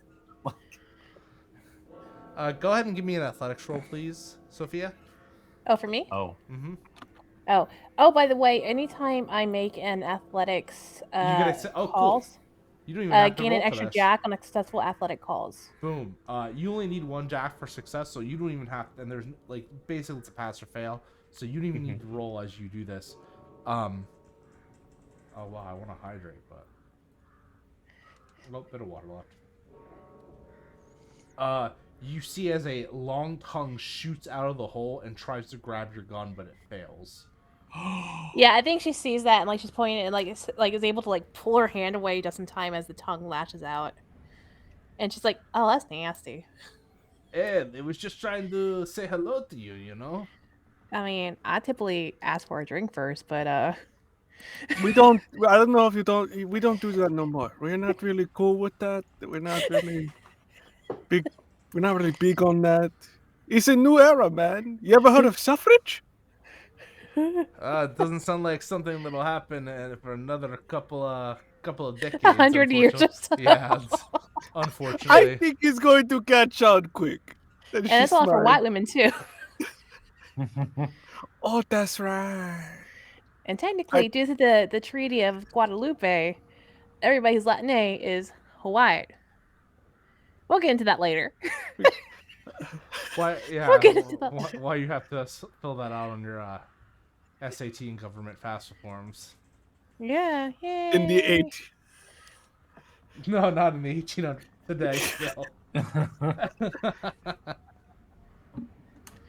Yeah, and I think she's like, I think she's like, she looks down the hole like after like the tongue tried to come out, and she's like, "You gotta do better than that." Should she be egging it on? No. Is she? Yes. And you don't hear anything return from it. as everyone kind of leaves the area. Yeah. Where are we going downstairs? I mean, I think we should probably try and follow it. Yeah, that's where this thing is going to be. All right, let's make our way down there then. Do y'all want to sneak down there, or do y'all want to just go? I mean, I will certainly try and sneak. I have had a bad track record. I'm gonna let y'all go first, just in case. I'm feeling pretty confident. You know what? I think El Cocoy. As I just pull up my rope. Oh my god. Are you leading the charge then down the stairs? Yeah. Yeah. All right, so Javi is leading the charge. Yeah. Sophie's gonna be taken at the back. Sophie is gonna be taken at the back. Javi. I'll be right behind Javi with my gun and with the lantern.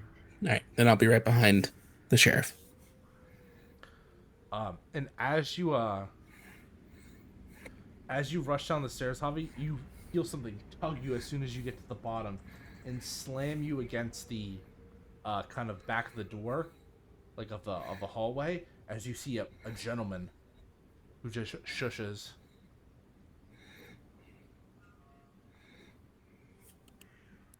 How we gonna? The gentleman looks, kind of like points over to the rest of the manor. As you see on the bits of the manor, kind of which is now, it's like exposed. The ceiling has been ripped through, holes in the wall. You could see kind of like attached to the floor, there is a variety of people that have been kind of molded into these little like flesh-like pod things. As you see, variety of just people in like what seem to be like maids and butlers and servant outfits, those common outfits. You see a few of just random people like farmers and cattle herds, all kind of around like sleeping in this nest area. The gentleman you see is that still look around, kind of shushing you. He's in the kind of worn, tattered up remains of a suit. A kind of broken pocket watch hangs from his side. He's black with these kind of spectacles, the little circular ones on, and he just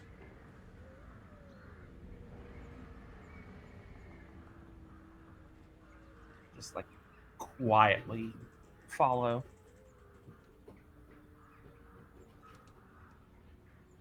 He leads you to a room, kind of like under the stairs, like a cupboard, like kind of like a mini pantry, which he is just like, as soon as you enter, he basically closes the door slowly, moving things in front of it. And you see an assortment of books here. A shelf has been made, some sort of writing.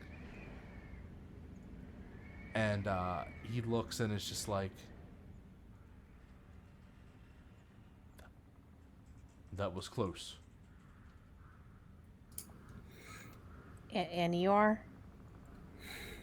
Oh, my name really doesn't matter here. I think it does. I believe yes. For the story, it would be very nice. You may call me. I Looks mean, like camera. What was his name? what are you doing? The look at the office situation where you look at the... Alejandro. What was his name? I believe he said his name was Graham. Ah, that sounds right. His name was Graham, wasn't it? My name is Graham.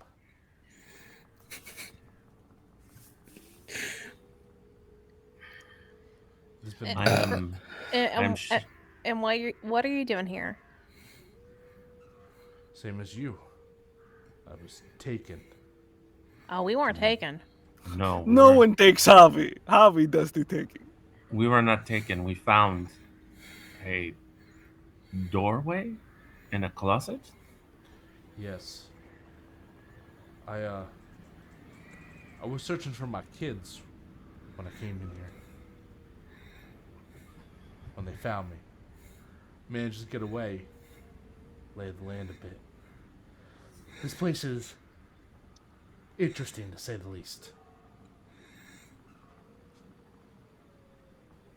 It's like another place, another world, another mirror reflection. You're very perceptive. What can you tell us about the creature that's been running around out here?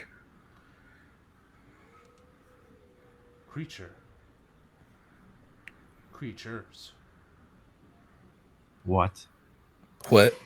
Oh boy. All There is connected. Like bees? Kind of. They came from the closet in my realm. Took my kids. Almost took me too. Dare say I got away. Haven't been able to find my way back since. Not that I would go back.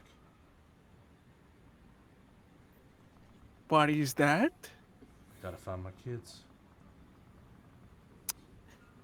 I don't want to be the bearer of bad news, but I think they may be dead. I think that Sophia sort of just like slaps him like on the arm, just like What a I'm being honest, he needs to know. He kind of goes silent. How long you been down here? Too long. Kind of forgotten the amount of days. Sun doesn't rise, sun doesn't set. Just is. Just be. And those people out there.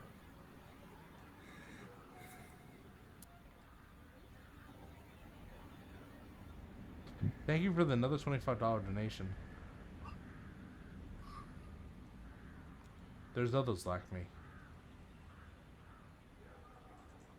People have survived down here. In this haunted place.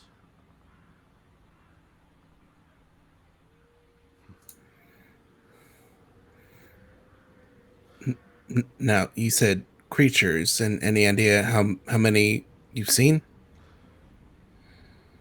What should I tell you? You Well, come here your own volition. Who would do that? How the hell would you do that? You see, we have guns, as you can see here, so we're hunting. Hence, we are hunters. Hence, you could tell us. I am Sheriff Elias Mendoza, Federale of the Mexican government. It is my obligation to help all citizens. I've never been that far west before. Where are you from? I'm from Boston. Boston? Where the hell's Boston? What do you mean? It's the livelihood of the United States. Sorry. You are in California. Yeah, we just came in from California. That's impossible. Like Mexico? You think we would get this suntan if we were in Baltimore? And he kind of, I thought, aren't we at war with y'all?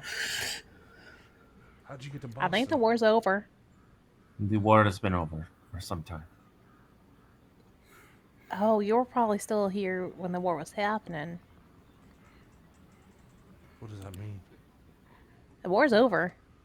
Question, which side did you fight for? I didn't fight for I mean, he's from Boise, so like, I think... Well, we never know. We just want to be sure that he doesn't want to, kill us. Did we win? West side again? West side? Did you? I think. American. I think this when Sophia turns to Javi in Spanish and she's like, "What do you think?" Well, you never know. People are like being traitors, and then look at him. He's a freaking gringo. Like, you never know. You know what? You have to always, be open-minded. You never know if somebody fought for another side. Do you not hear how he talks? He's from Boston, wherever that is. Like, And this is going off in Spanish. She's just like yelling at him. I mean, come on. I know. And then she turns back and starts saying in English. She's like, It's war. No one won. War. Someone's got to win. Doesn't He has a matter. point. These creatures don't know where the side from side. No, they do not. We're all dead in the water here. So do you know any weaknesses that they have? A little bit more positivity from you. Would really help. So like, can you like stab them in the eyes, or do they not like fire, like, something? Tracy's been trying to kill one of those things for years. Years. I've been here for years. Too many. Well, it seems this miss over here was able to injure one at least. So I have to have some sort of weakness. Tell me, Alejandro, did you successfully convince him, you think? I would like to think I did. All right. Okay. That's a 95 on my dice. So, if I may, I will pull 1 point from the pool. Yep, Please I'll do. provide for. Damn, these donations are going to doubly good use. Oh my goodness.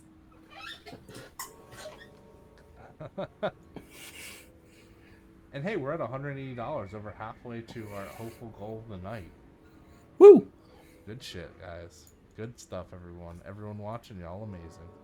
Yes. He thinks for a minute, and as he's like, no, you don't know what you're talking about. You're Alejandro, you're just like, no. Look, I actually did convince him. I mean, he looked like he believed me. I saw Miss Sophia over there take a shot, and it seemed to hurt it. So, and he tried to grab me twice and was unsuccessful. I don't understand. That I move so fast that I can't be grabbed. Yeah, it's a mystery upon itself. They're stealthy creatures, that's for sure. Are you sure about that? Because they're like really big, and like we heard it from like a mile away. Like it was really making its presence known to us. They don't like sunlight. That's why they live in this land of dusk. See, that's a weakness. That's something we can use. It's very important. Well, it's not gonna be much to help to us, depending. I mean, I guess we don't even know how fast time happens here, but the sun just set down where we live, so. Ah. Do You know anything else about it? What? Is your door still around here? Oh yeah, it's a closet upstairs.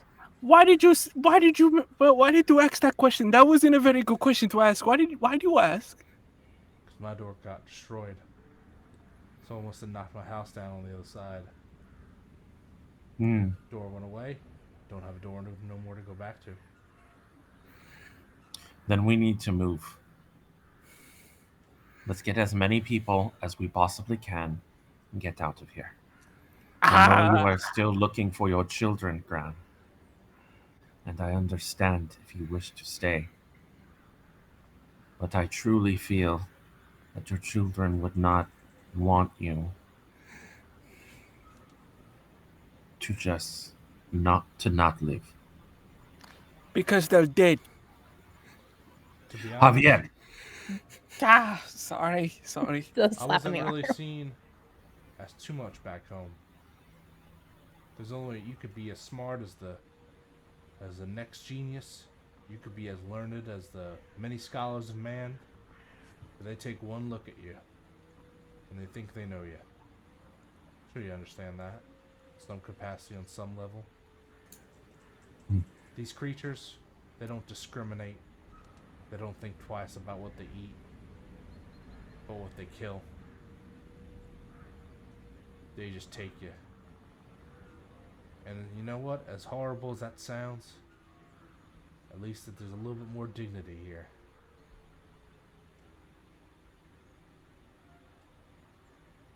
If you come back.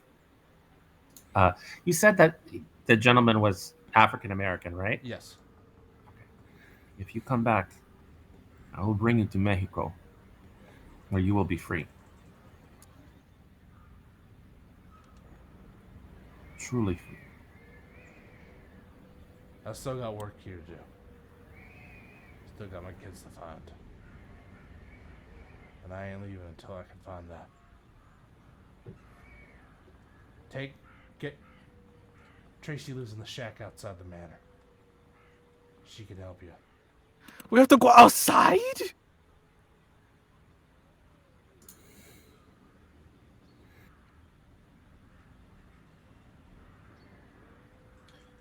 Yes, we have to go outside, Javi.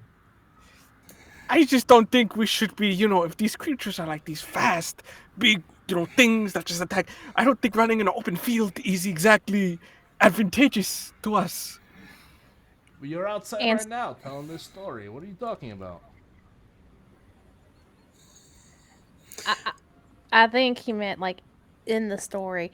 And I think Sophia's going to look at him like while they're there. She's going to look at him like, is it better than them going through the floor trying to grab you?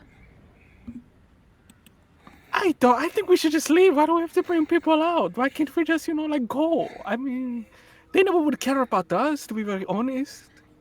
Why should we care about them? I think we should stop this creature before it does anything else. I mean, you've seen a rabid dog or two in your life. What do you do with it? I shoot it right in the head. Exactly. Ah, God. You hear that, Roland? You gotta be careful around this one. I gotta look at Roland.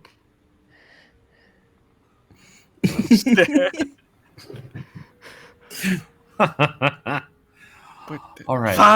Fine. We'll take care of whatever this is. Let us go find Tracy. Then let us deal with this creature and get the hell out of this godforsaken place.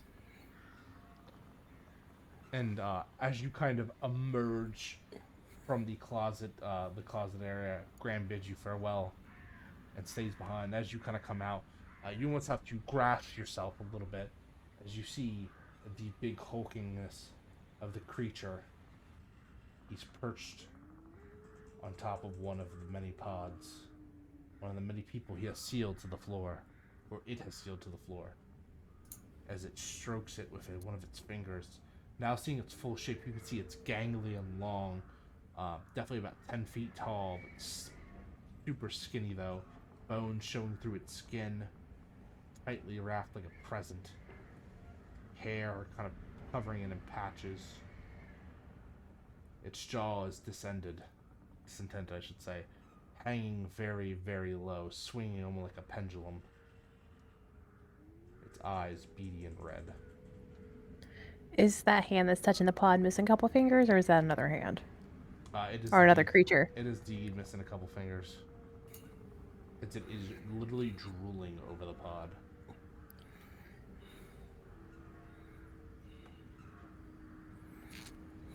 I think Sophia looks back at the group and then steps out and like points her gun up. And since it's visually in the shot now, she's just gonna fire another round at it. Okay, you're using your Remington. So yes. I feel like everyone's like, do we sneak past it because you see the doorway? What do we do? And then Sophia's like, nah. If anything, I cause a distraction. Y'all go for it. Thank you for the sacrifice. Go ahead and roll. Okay. What is it? Short arms again? Okay. 22. 22. Yeah. Let me go ahead and consult the manual really quick. I believe that might be a critical? Yeah. Let me double check. Sorry, everyone.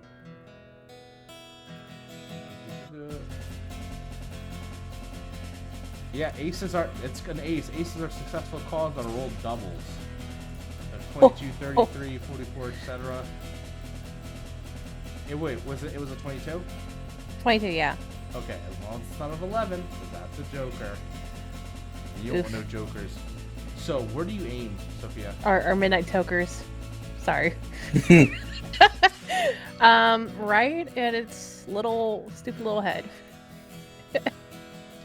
Its ugly little face. You pray. You take a deep breath. And she's like, she like looks at the guys and she like does like a head thing and like inhales slowly and then like. You shoot it as one of its eyes gets shot out and explodes into vitriol and green goop as its eyeball explodes, and it turns you like a tattered toy almost, but much more scary and much more flesh-like, and gives a roar as it rears up, slamming its claws into the ground, taking an all-four stance look. It looks kind of hurt though. Yeah, I think she's gonna step up so at least the hallway's behind her, so if they want to escape, they can go. Or if they want to help in, there's space behind her to take a shot. Elias, Alejandro, Javi, what did you do? Elias puts down the lantern, pretty much making the decision to help, and says, Javi, you better use your wrangling skills, as he takes aim and fires his shot at the creature. Go ahead and roll me a long arms. Okay, long arms. Oh, wait a minute. Are you shooting with your 44 I'm shooting Colt or your bow? Actually, I'm gonna do the bow. All right, roll archery. Which is long arms, right? No, archery. Yep. Archery.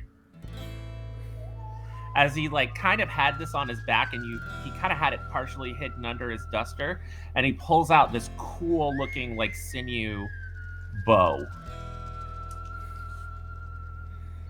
Okay. And as it kind of turns to look at you and everything, and kind of study everything, you can hear the footsteps more of those things.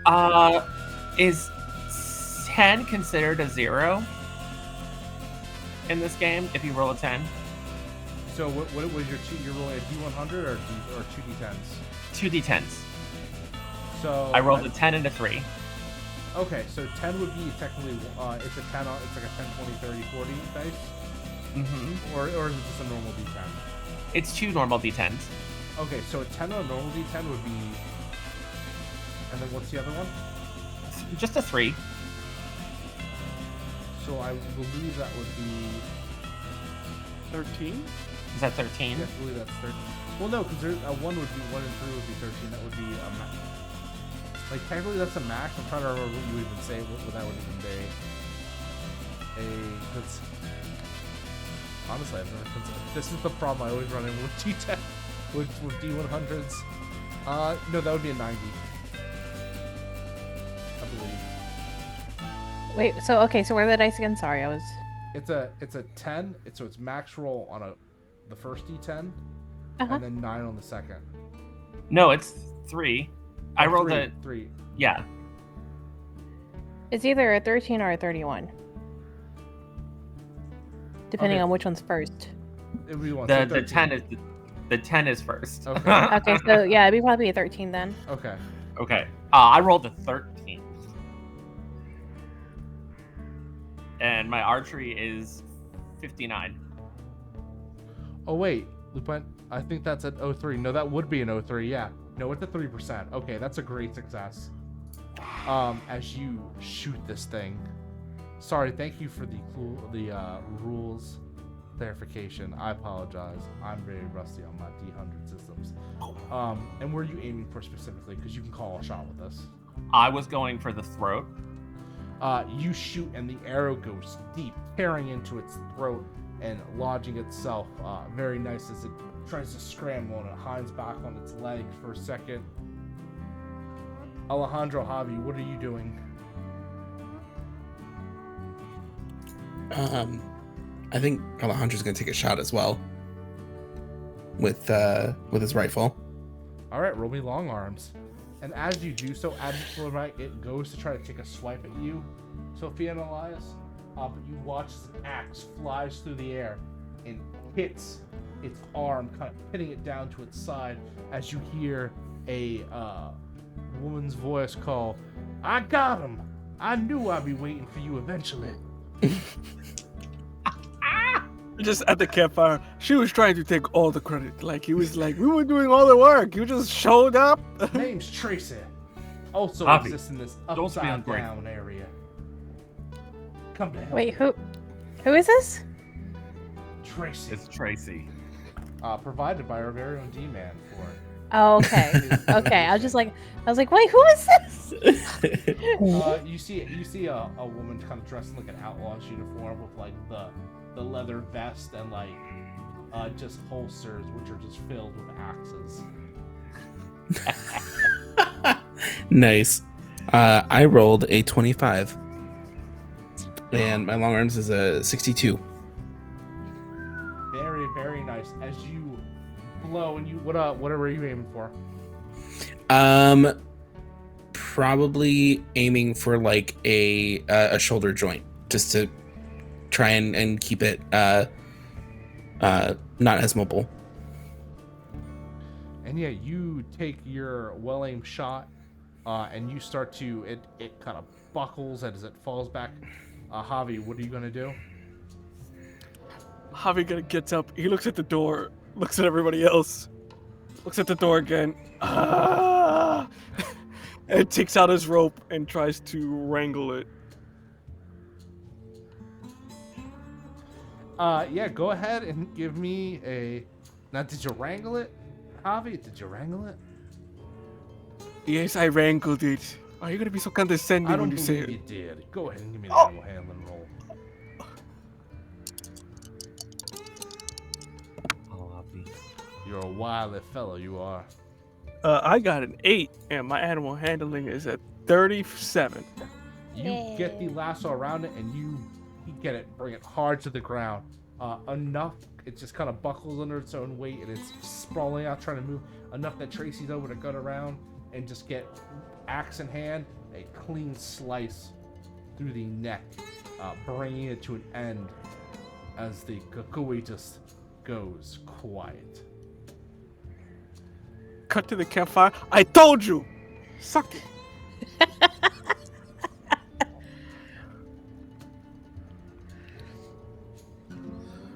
Foreshadowing. And she looks at you, and she goes, "I've been trying to kill one of those things for ages.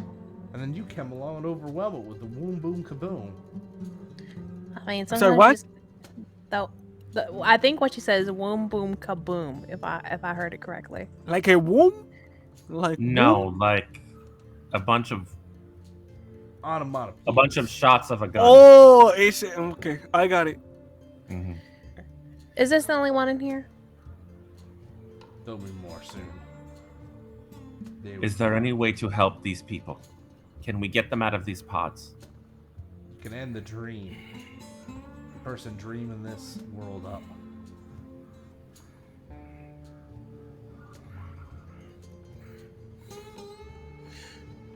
I'm sorry, but who the hell would dream something like this up? And she points. I haven't ever been able to make the trip, but you four might. You walk until you're tired. And then you know you're halfway there.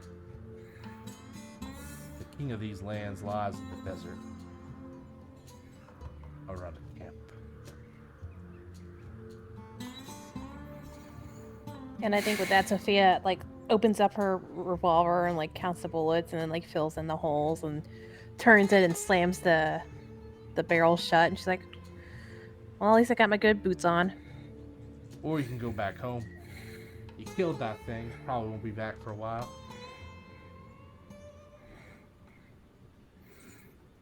No. I have an obligation to these people. I don't care what the Americans did. These people are Mexicans, and they deserve justice. There's many doors. Many places. Go to places I wouldn't even dream of. Be careful. Gracias, señora. Thank you, ma'am. Okay. And I walk out of the house and I start walking straight through the desert with purpose. As I put away the bow and pull out my gun and my Colt instead. Sophia, do you go? Yeah, I'm going. I'm going with Elias to wherever we're going. Alejandro. Yeah, Alejandro's gonna go. I think we need to end this.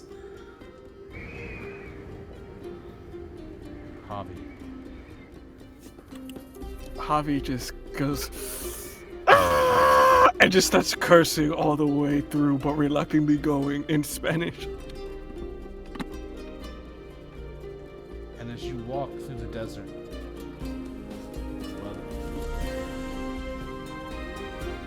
the music swells, and we get a montage of you all who are walking across the endless dark place that is this haunted West. And as you come around, we cut. And that's how you got here. Coming to find little old me. Ah! The king of these lands. Yes, caballero. You suck. And I think with that, she's like, "Yeah, that's right." And she's like, "That's when she pulls out her gun, like, and points it at him and cocks it."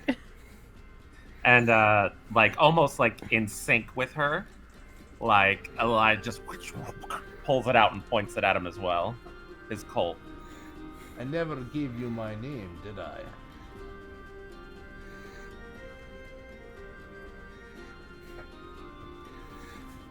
And he kind of leans in. And as he does so, you see his cloak begin to unfurl. And this is not a cloak at all, but rather two skeletal bat wings, revealing a grotesque form underneath. They call me Diablo. Really now? And he takes into the air to strike you. And I think as you all pull out your guns and aim, we freeze frame on it, and it says "to be continued" across. Yeah. Oh. And we see the tails of the Vaquero, the logo come up, and the just credits start to roll, and we pull out for a second as we see a young boy watching the show, hat on, just like playing with his action figures. The ones that he bought, you can buy the set where you get Elias, Alejandro, Sophia, and Javi all in one. It's very much the 80s where like they have like the sets. Yeah. And each of them, and if you collect, each of them comes with a piece of Diablo. That if you collect all four, you can fill the big figure. Capitalism reigns It's gotta be the 80s. The 80s was when 80s. that was the first Latin invasion was during the 80s, guys. Yeah. You know, we got Gloria Estefan and like, you know, and Salsa, the movie Salsa first came out in the 80s. Trust me, I know I was there. See all the gray? And you sit and he sits and he plays and he goes, "I can't wait for the next episode." And we end that episode here. That Saturday Night One Shot, Tales of the Vaquero, a Latinx Hispanic Haunted West charity special. I want to thank everyone that participated in this today, whether you be an audience member, someone who donated, Dark U Studios for sitting in the chat for us playing this really, really fun game. And I just had a lot of fun just playing all this. Even though this was very new to this game, first time I'm ever running it or playing it. And I can't wait to run the other versions of it as well. But with it, let me go ahead and just go through Thank you, Dark Eve, Bobby, Mark Morrison, Dicey Amazon, Obsidian Risk, Lupine Vendetta, D-Man for the double, and the anonymous donation. Bringing our total to 180. Wasn't quite 300, but that's still great and amazing, and I'm sure Hope for Haiti will greatly appreciate our donation to the time of need. And before I let everyone go and do their promos and whatever, I just want to talk a little bit about Haunted West, just to plug this game more.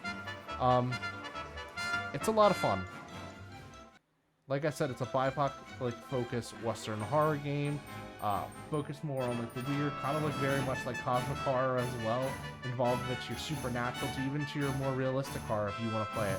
There's 3 modes of play. What we were playing tonight was considered the quick draw, which is very much pick up and play scenario where you're telling the story.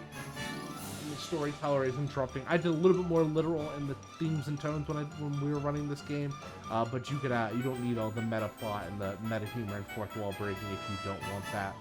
The standard, I guess, mode of play would be Dead Man's Hand, which is your normal kind of you have your stats, you have your jacks, a lot of other mechanics like aces, float your score down the river. The game's got a lot of style to it, and I greatly appreciate the style and thought that went into this book. And then finally, if you're looking for a bit more crunch, a bit more fun, you have the Badlands scenarios where you can literally play this on a miniature combat grid. And if you want more of your D&D style rounds with your actions and stuff like that, you could do that. This game literally has everything, and every play style and every bit of role player will get something out of this book. And I think that's wild for a game to be able to do. So please, it's available now. PDF, I believe, is around 55, which you might be going, whoa, but it's an 800-page PDF, so it is well more than worth it. And the book itself is $80, and it is an impressive looking tome. I cannot wait to receive mine. It is being printed as they speak. And before we go, and I get to promos again, I just want everyone to go around kind of in reverse order as we went and tell me what being Latinx or Hispanic means to you. What does this month mean to you? Okay, I would go first, right? Yes. Yeah. It means being Latinx means identity. It means home, culture. I've spent some time in Puerto Rico and some time in the States, and it's just a part of who I am. And this month, it's always been my favorite month for other reasons. Halloween, my birthday, and it's only recently this year that I realized that it was Latin American Heritage Month. And I don't know, I feel like, because of Dia de los Muertos, from my Chicano brothers and sisters, and this sort of love and this sort of understanding of death as a continuum, which is like a synchronous Chicano idea that touches all of us, even those of us in the Caribbean, even those of us in South America. This sort of resilience, this idea that death isn't an end, death is just another part of life, and how we as Latino people understand that at our core. I think October is the perfect time for Latin American Heritage Month. And that's me.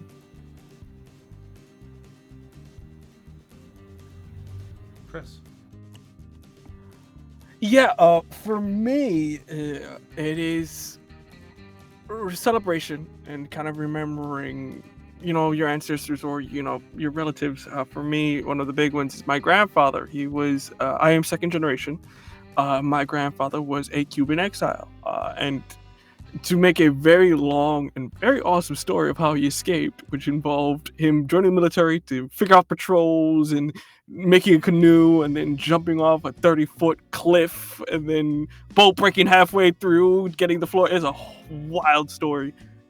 It would take a post to take longer, but he went through a lot to escape and try to make a life in America. And it shows the resilience of our people and sort of that determination we do have. And it's something I've always carried with me, no matter whether it be doing creative work here or I'm also a student getting a master's. So, either or, I always try to do it in order to make him proud, because he went through a lot to make a life for his kids and for his grandkids. And it is something to be remembered. And, with U.S. history, we talk a lot about a bunch of cultures, but I always do feel like Hispanic or the Latinx side of culture has always been a little bit swept under the rug. This month, it kind of went by. It always happens. I did on my Twitter for the beginning of the month. I decided to, instead of just tagging people just the one day, I decided to each day promote a creator, whether it would be someone in VO somewhere or whoever I felt inspired by, because it's important to make sure that everybody does know that we're out there, but also to celebrate the day more than just tagging people, to actually do something. And again, it's about remembering where we came from and moving forward with that. Beautiful. Max. So for me, my grandparents and my mom's side is Mexican. So for the longest time, it wasn't that I was like trying to necessarily hide it, or like, because I don't necessarily possess all of the Hispanic or Mexican traits. So, I could easily just be like, oh yeah, no, I'm white because that's my dad's side. So, for the longest time, it was something that like, I didn't necessarily speak about a lot until like within the past couple of years. And I just, it's one of those things that like, it's still a part of me. It is still to the core of who I am. And, I see my grandparents who just, constantly they're in their late 70s and 80s, and just like they still have this passion for life. And I always just, appreciated that. And it's something that, I see with them, and I see with other family members on that side. So, I definitely was like, I need to embrace that more. And so, it wasn't necessarily like even in my Twitter bio for the longest time. And now I'm like, no, I got to have it there. Like it's still part of me, so I just had my birthday a couple days ago. So I'm like, yes, now I got to really like, just really push it forward. And, so now going forward, it's something I want to, continue to get more involved in, because, that's just, that it's me. So, yeah.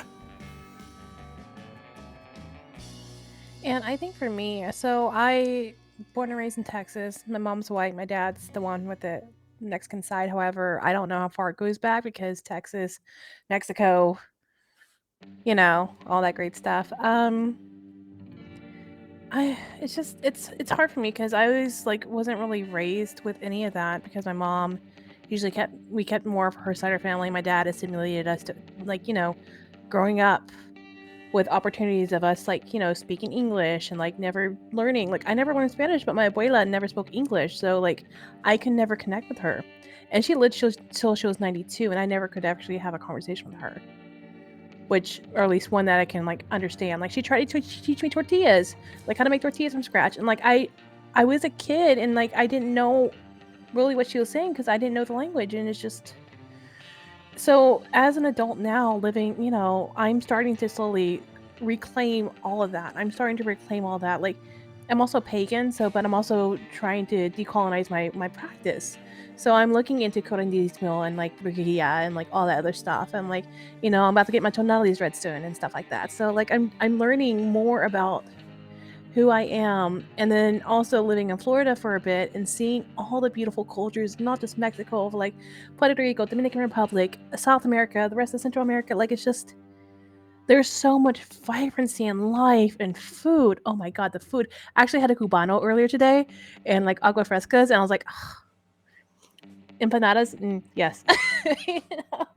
It's just, there's just so much that we have to offer, and it's beautiful and it's bright and spicy and it's brilliant, and I don't think it gets enough light on it to really shine. And after doing this today, because actually I was part of another Latin stream earlier, that I was doing an all-day stream of all Latin folks, I'm just like, and knowing how many people I know now, I'm like, I can easily promote and push more stuff too. Like I can definitely be doing more instead of like, so that's what I'm planning for next year. Knock on something, that I'll be running some some serious stuff next year. That's my goal. But yeah, thank you so much, Nick. What about you? Tell us. You asked us. We're gonna ask you that question. Yeah. So, I thought about a lot this month, and kind of in the same boat as everyone else.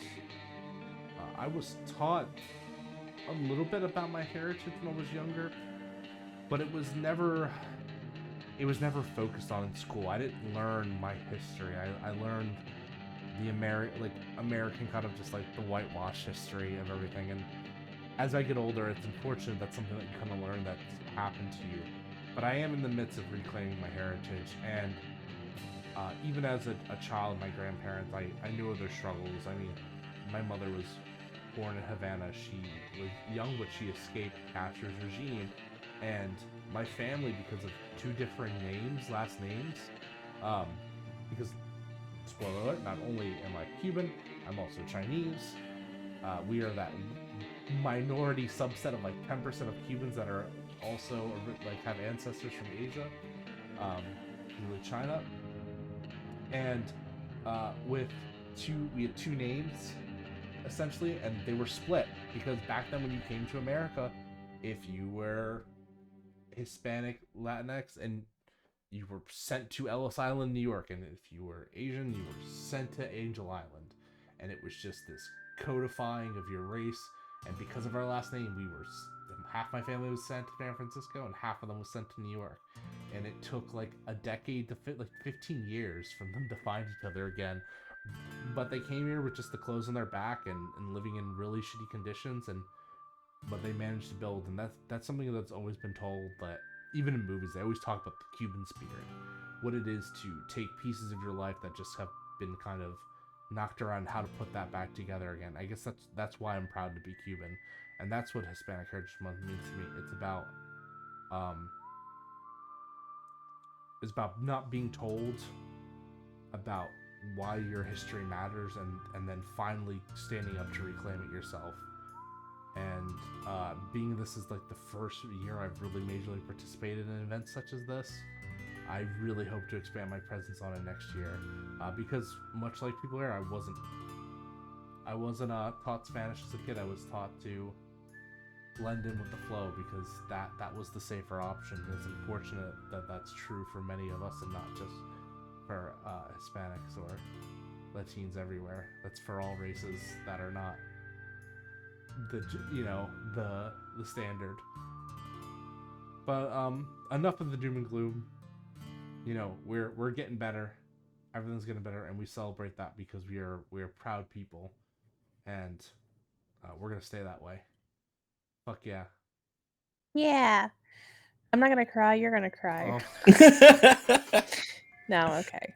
And for anyone that wants to know the historical backdrop of the stuff we were saying in this game, please look up the Mexican-American War. Please look up the Treaty of Guadalupe Hidalgo that Mo was talking about before, which is really interesting and really kind of talking about broken promises. We're not going to talk about this. God, it's just so hard, because actually I just relearned that recently, because I was doing some training for work. We had to do some cultural training. I was like, okay, cool. I'm in Texas. I'm Mexican. I'm gonna obviously focus more on Latino training for cultural aspects. And they brought that up again. I was like, oh, that's why I'm white. I forgot about that. Yeah, and look up the Los Goras Blancas, which is actually talked about in Haunted West, which is amazing because that's some stuff that I didn't even know about. That wasn't taught to me. Basically, Mexican Americans that basically fought back against white settlers in order to keep their land, and it was, although it didn't end well for them, it was pretty badass to hear their story and know that. But so ends the tale for now. Before we revisit Haunted West, and I will be revisiting Haunted West soon. Thank you to the Dark Age Studios. Thank you to everyone here today, watching and playing. You have a great night, and go ahead and whatever you do, just be proud of who you are. Do you want to do outros, or yes, are you just going to cut us off there? Okay. Before I get into the subject, everyone tell everyone what you got going on in your life. Starting from opposite against, we'll start after. Okay, hi. I am. Hi, I'm Hector. I'm doing right now. I'm starting to put out content I just put out Fair Season, which is a diceless, GM-less role-playing game on itch.io, where you play historical reenactors who end up Middle Ages, who end up going on mystical quests.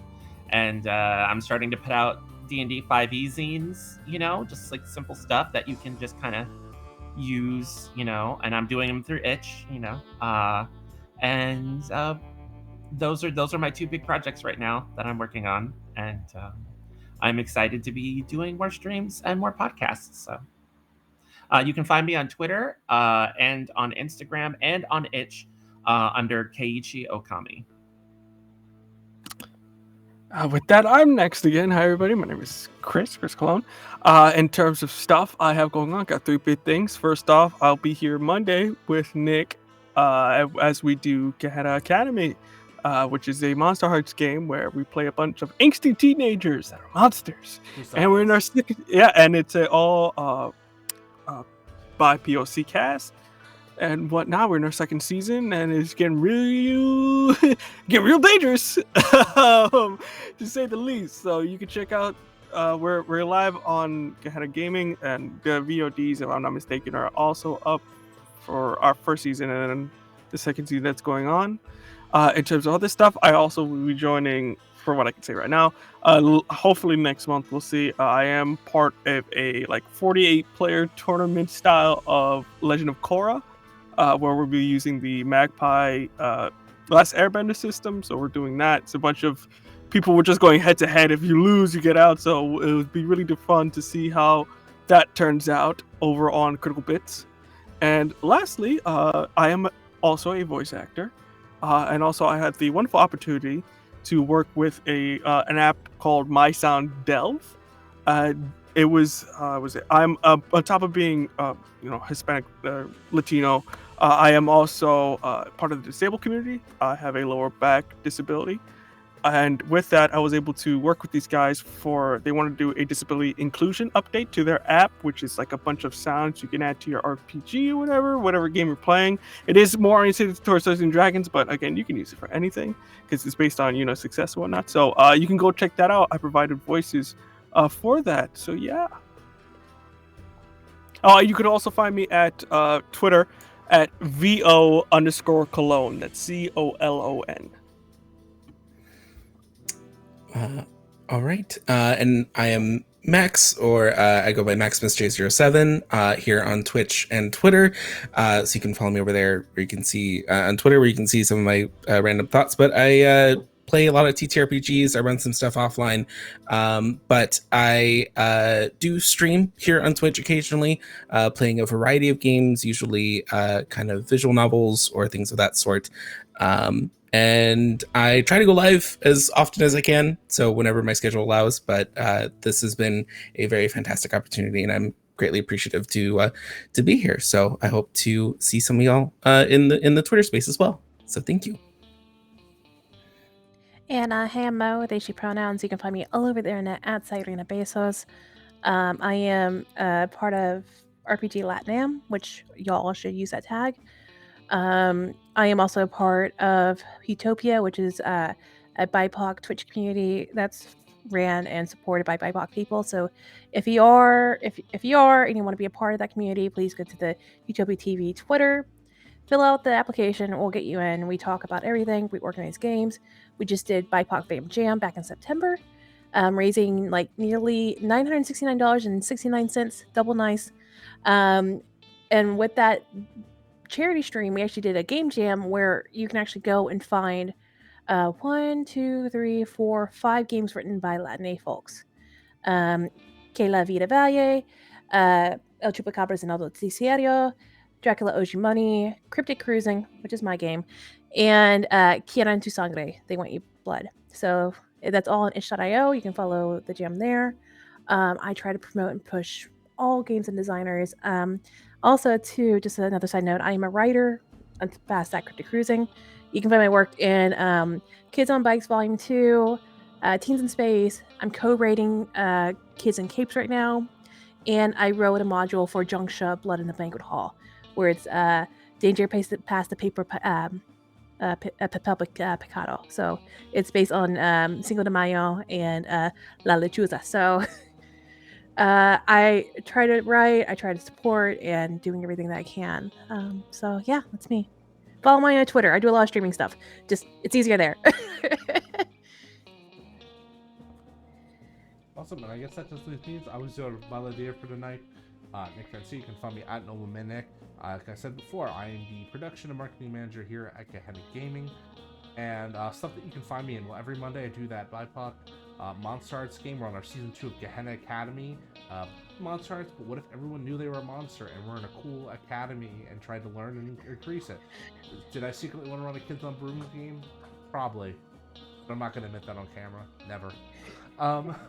Other than that, you can find me on returning pretty soon. I'm going to be returning with Kingdom Hearts: The Interstitial War Season 2, End Layer, the final season, final part of it. That's a lot of fun. If you like wildness, if you like Disney, if you like Square Enix characters, if you just like Kingdom Hearts and want to see an original tale played with some not so original characters, definitely take a look at with that. We surprisingly have a pretty high production value. I never thought it would get that far, but we do. And then I'm also starting at the end of October. You can find me starting on the Uvu Lurch channel. My good friend Arena. I'm storytelling a Vampire the Masquerade 5th edition game called Cradle of Cain. It is a Sabbat Chronicle. Very excited, taking place in my hometown, not my hometown, but my home and grown town of Philadelphia, and it is wild. It's got a lot of fun, it's got a lot of chaos to it, but it's got a lot of heart and it's got a lot of serious issues in it as well. Definitely, we don't want to be a pizza cutter, you know, all edge but no point, as Ian will like to say.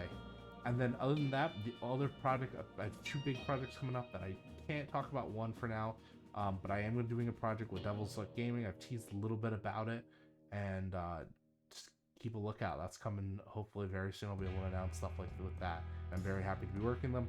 And then my own personal project, I have been writing my own system for the past year, and it is time to fully put fruition. Hopefully, beginning of next year, we will be seeing the Evangelion actual play based on Neon Genesis Evangelion, titled Neon Exodus Evangelion, an original story. It's going to be amazing. Got some great stuff in the works for y'all. That was it. I was rambling. Thanks to Die Hard, Dice, and Elderwood Academy for sponsoring Gehenna Gaming. Remember to get there for all your tabletop accessory needs. Thank you for Hope for Haiti for accepting our charity and for doing great work and making a worthy call.